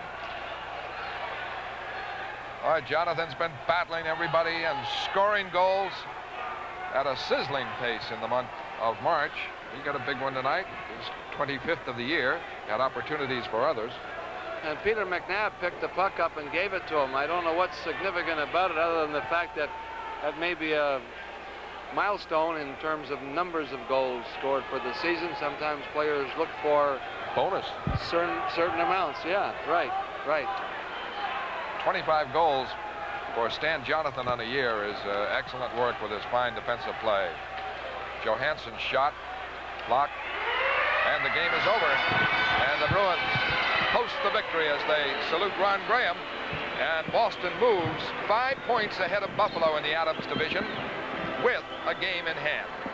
Score at the finest with the Bruins in the third period tonight. The Bruins scored 3 goals, and Shirley M. Belvinus of Auburn, Massachusetts, Ann Woodman of Quincy, Massachusetts, and Roy R. Cook of Lynn, Massachusetts are winners of 2 tickets to a future Bruins game, plus a $25 food certificate from the finest. Enter now at your finest supermarket and score with the Bruins. The final, Boston 6, the Maple Leafs 4. We'll be back with the summary in just a minute.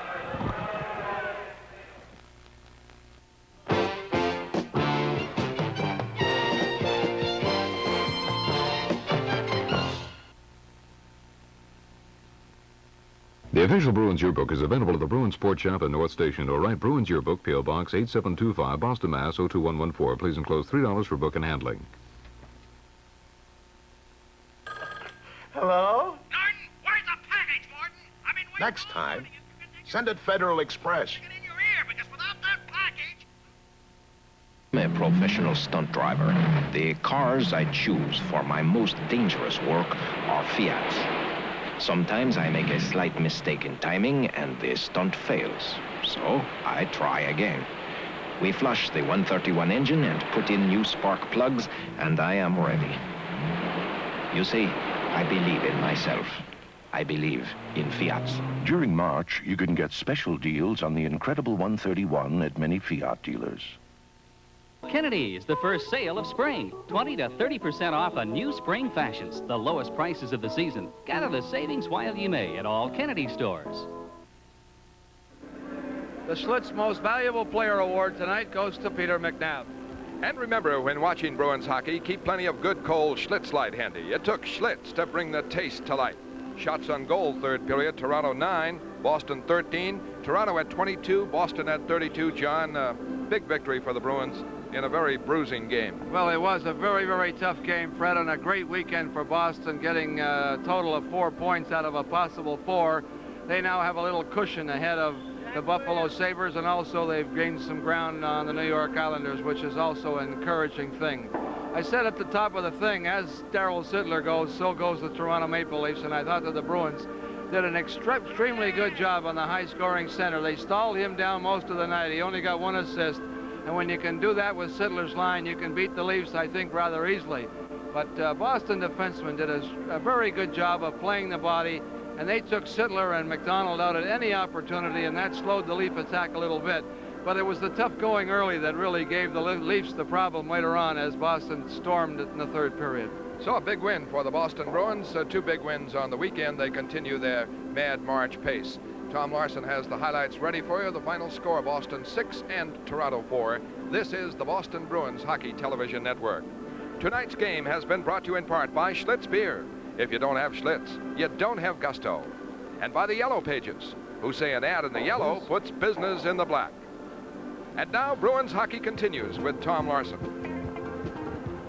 Thank you, Fred. The Bruins, with the win tonight, have become the first National Hockey League club to total more than 100 points. That is, first team other than the Montreal Canadiens, of course. They have 11 games left to play. And if they can pick up 16 points out of a possible 22 remaining for them, that would clinch the Adams Division Championship. Even if Buffalo would win all 10 of their remaining games, they wouldn't be able to total enough points to eclipse the Bruins at that point. So the magic number right now is 16, and that is about the pace, 16 points out of 22 that the Bruins have been playing at all year long. They have a total of 11 games left. 5 of those will be on the road, 6 at home. They have 2 against Montreal, 1 against Buffalo, 1 against the New York Islanders, and 1 more against the Toronto Maple Leafs, which will be up there the next time. Final score tonight was 6-4, Bruins over Toronto. We'll be back and check the highlights after this.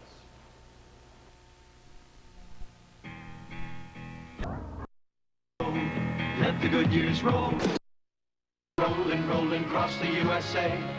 Goodyear tires are rolling, rolling right your way. So come on, America, and let the good years roll. Here they are, America. Goodyear Custom Power Cushion Polyglass White Wall Tires. On sale at 20% off regular price. Get Goodyear's most popular double-belted tire now and save 20% through Saturday night. Come on, America, and let the good years roll.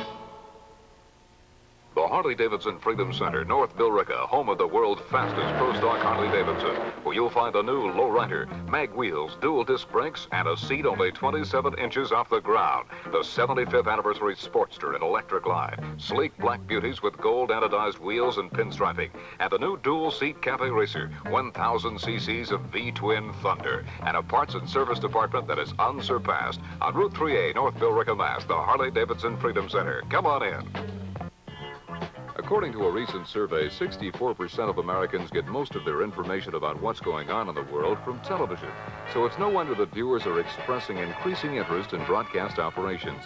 Joe Domino, general manager of TV 38, answers viewers' questions about TV 38 and the television industry in general every Sunday night at 10 on Ask the Manager. If you have a question you'd like answered, write to Ask the Manager, 83 Birmingham Parkway, Brighton, Mass. And tune in Sunday night at 10.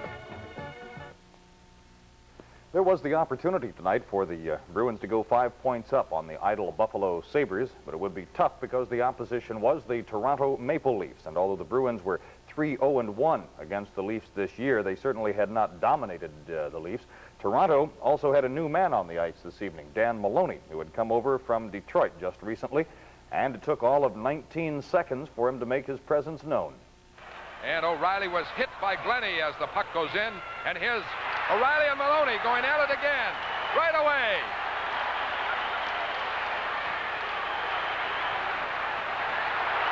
Maloney and O'Reilly flailing away at each other. Call obviously was 5 minutes for fighting, as O'Reilly and Maloney had said their hellos for the evening. Toronto's Dave Williams and the Bruins' Dennis O'Brien got all jammed up less than a minute later, but it wasn't much to talk about. The Leafs then used up a power play between the 3- and 5-minute marks, and the game was about 6 minutes old before either club managed a bona fide scoring threat. Flips it for Jonathan. He has to go to the corner deep. Jonathan wheeling. Gets it to Rattel. Quick shot. Save. Palmetier. Best chance of the game. Centering pass. Bounces Sims. Right defense. A screen shot deflected wide. That was the first serious scoring threat by either team, despite a power play chance each, and it came a full 6 minutes from the opening faceoff. It was at that point, though, that the Bruins got the offense functioning. Park. Up for Shepard. Shepard plays it in. Cashman moving in on Maloney, but it ricochets to Shepard.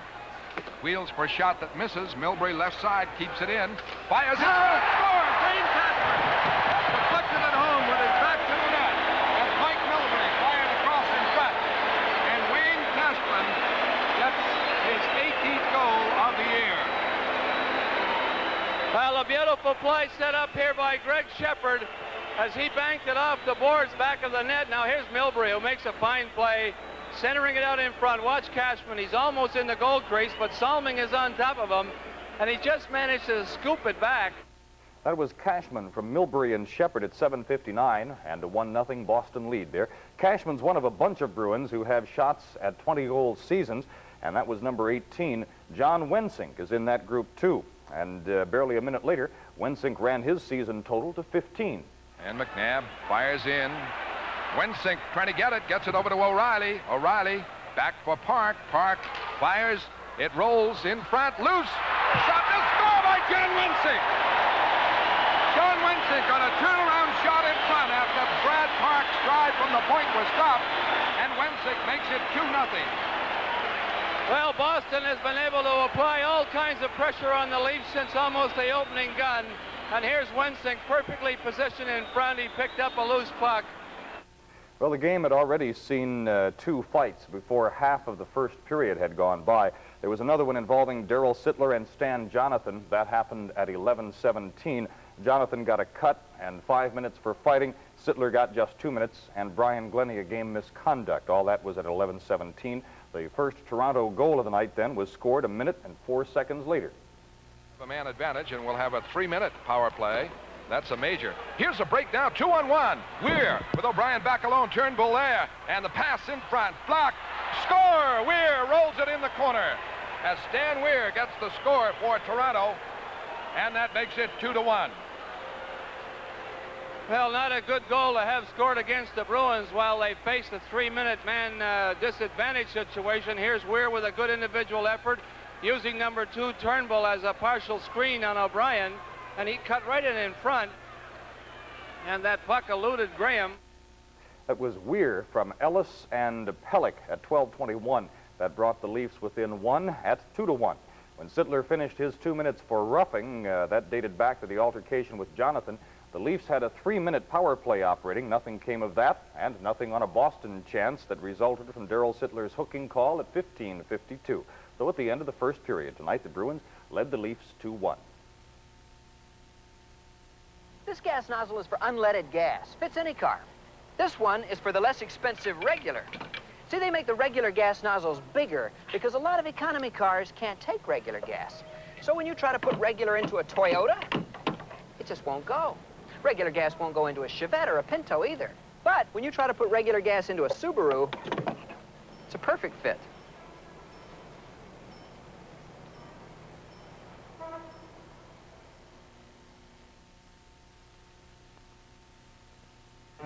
Errands. More than a name, it's a promise. Errands. In winter, errands. Errands throws snow. In spring, errands. Errands prepares the rows, plants. In summer, errands. Errands mows grass. In fall, errands. Errands vacuums, leaves. Errands. Promise. A cut above the rest. I'm Tom Russell, reminding you that the new Big Money game gives you a new $1 million TV game every week, and you could get your chance at $1 million by matching just one digit. That's what June Lewis of Wendell Depot did. On February 22nd, just 3 weeks after the start of the new game, she became our first new Big Money game millionaire. She won $50,000 a year for 20 years. You could win, too. Just play the new Big Money game with a new $1 million game every week.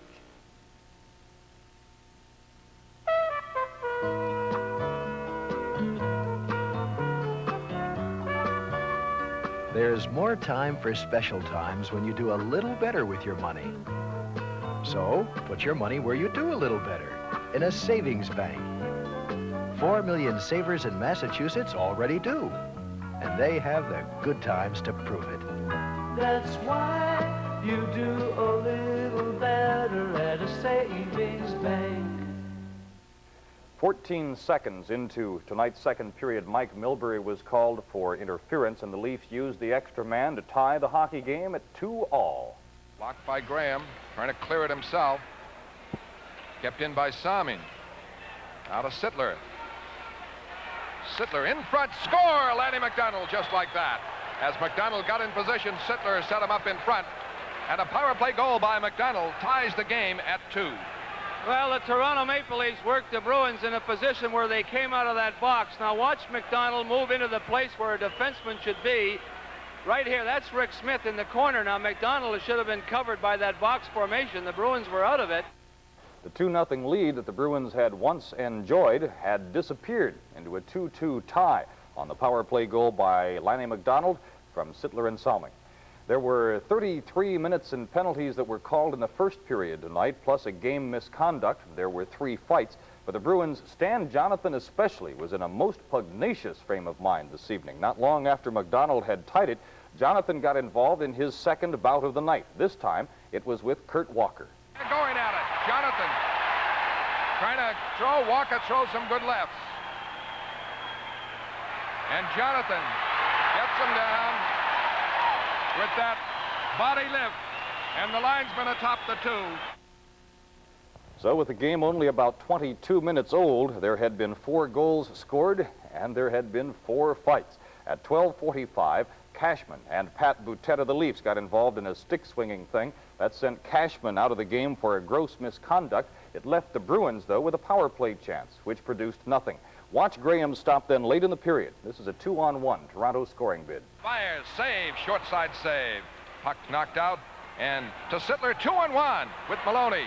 Sittler over the line, off for Maloney. Maloney right back, save, a beauty by Graham. And Milbury clears. But for the most part, the game had been marred by the recurring sight of hockey players pulling, tugging, hugging, and hitting other hockey players. It took Terry O'Reilly later on in the second period to remind us that it was hockey that we were watching. A breakout for Boston. Wensick coming up on the left side. McNabb has to wind up again, gives it off to O'Reilly. He's up the middle, over the line, he's in. He scores! Terry O'Reilly! A brilliant rush up the middle, between the defense. Drew Palmatier out, and O'Reilly gives Boston a 3-2 lead.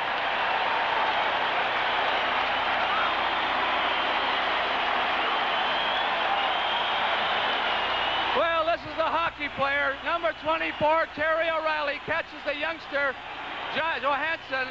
No experience, but this is a magnificent play. He gets Palmatier to commit himself. and then draws it to the side on the backhand and flips it home. Pretty goal by Terry O'Reilly. 26th of the season, put the Bruins back up by 1 at the end of 2.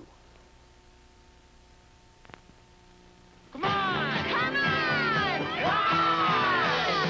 Come on, come on, come on and taste the fancy way. Come on and have a fancy day. You're on the trail of something great. Today was made to celebrate. Come on and have a fancy day. Fancy generation. Have a fancy day. My name is Remy Julien. My stunt team and I do this for a living. People say we must be very lucky. It is not luck. It is engineering and mathematics. In addition, I choose my cars carefully. They must be durable and very reliable, and they must be Fiats. Then, so nothing is left to chance, I carry a rabbit's foot. During March, you can get special deals on the incredible 131 at many Fiat dealers. At Kennedy's, the first sale of spring. 20 to 30% off on new spring fashions. The lowest prices of the season. Gather the savings while you may at all Kennedy stores.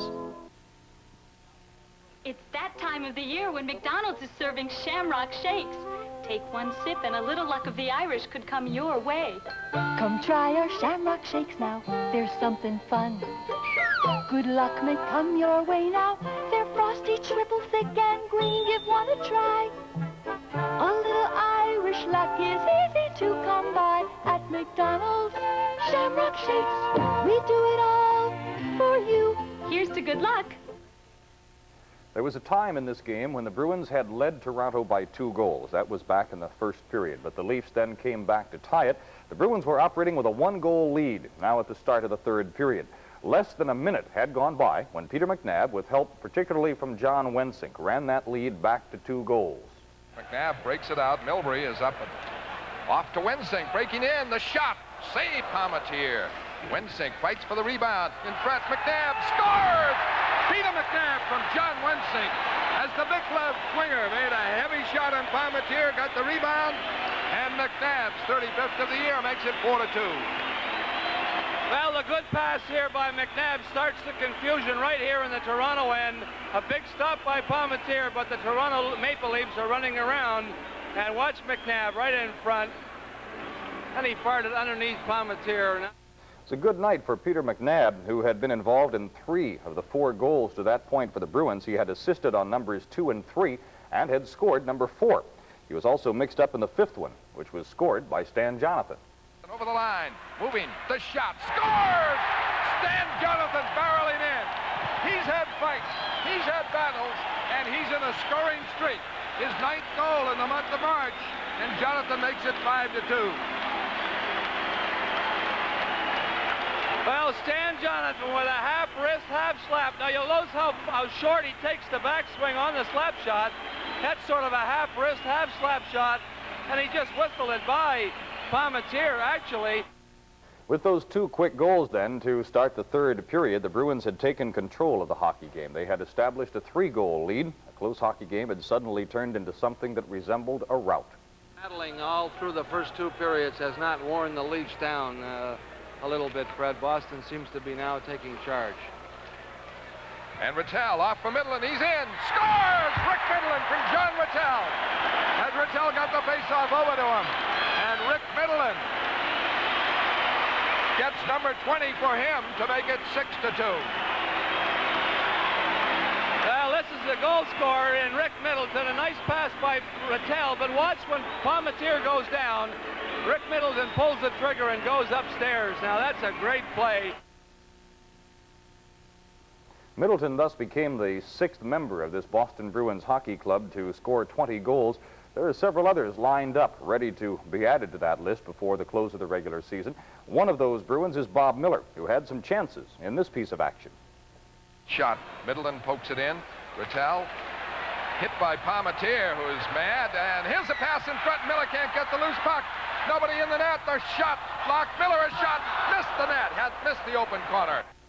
That could well have been the 7th goal for the Bruins, but didn't work out that way, despite a number of good chances on Palmateer. A game that had been tied at 2 at one point had turned into a runaway now by 3 quick Boston goals in the third period. The Leafs then got one of their own to make it 6-3. Rick Smith hit by Jones. Turnbull rushes with Boutet. The pass to Boutet, and he scores. A 2-on-1 break. Ian Turnbull set up Pat Boutet. But it was clear that the Bruins were on their way to opening a 5-point lead in the Adams division over Buffalo with the win over the Leafs. Tonight it was now a little more than a matter of playing out the remaining minutes to settle on the final score. And his brother Dick. I think Dick played more hockey for Boston Bruins than Don Cherry. Don only played 1 game. I think his brother Dick, who came a year or 2 later, is the draw out to Salming. Shot, scores off the faceoff. Salming got that one. The draw to Salming, and he drilled it home with 3:41 left. And it is 6-4. Which, of course, was the final score. The Bruins haven't lost a game at Boston Garden now in their last 11. In fact, a notable number 2 is that over the last 10 seasons, the Leafs have won just 1 game out of 31 that they have played at the Garden. Tonight's final score, Boston 6, Toronto 4. Is Gillette Foamy thick and rich enough to stop this super sports car? No. Is Foamy thick and rich enough to support this lovely lady? No. Is Foamy thick and rich enough to hold up this husky hiker? No. But if you want a clean, close shave, it's more than thick and rich enough.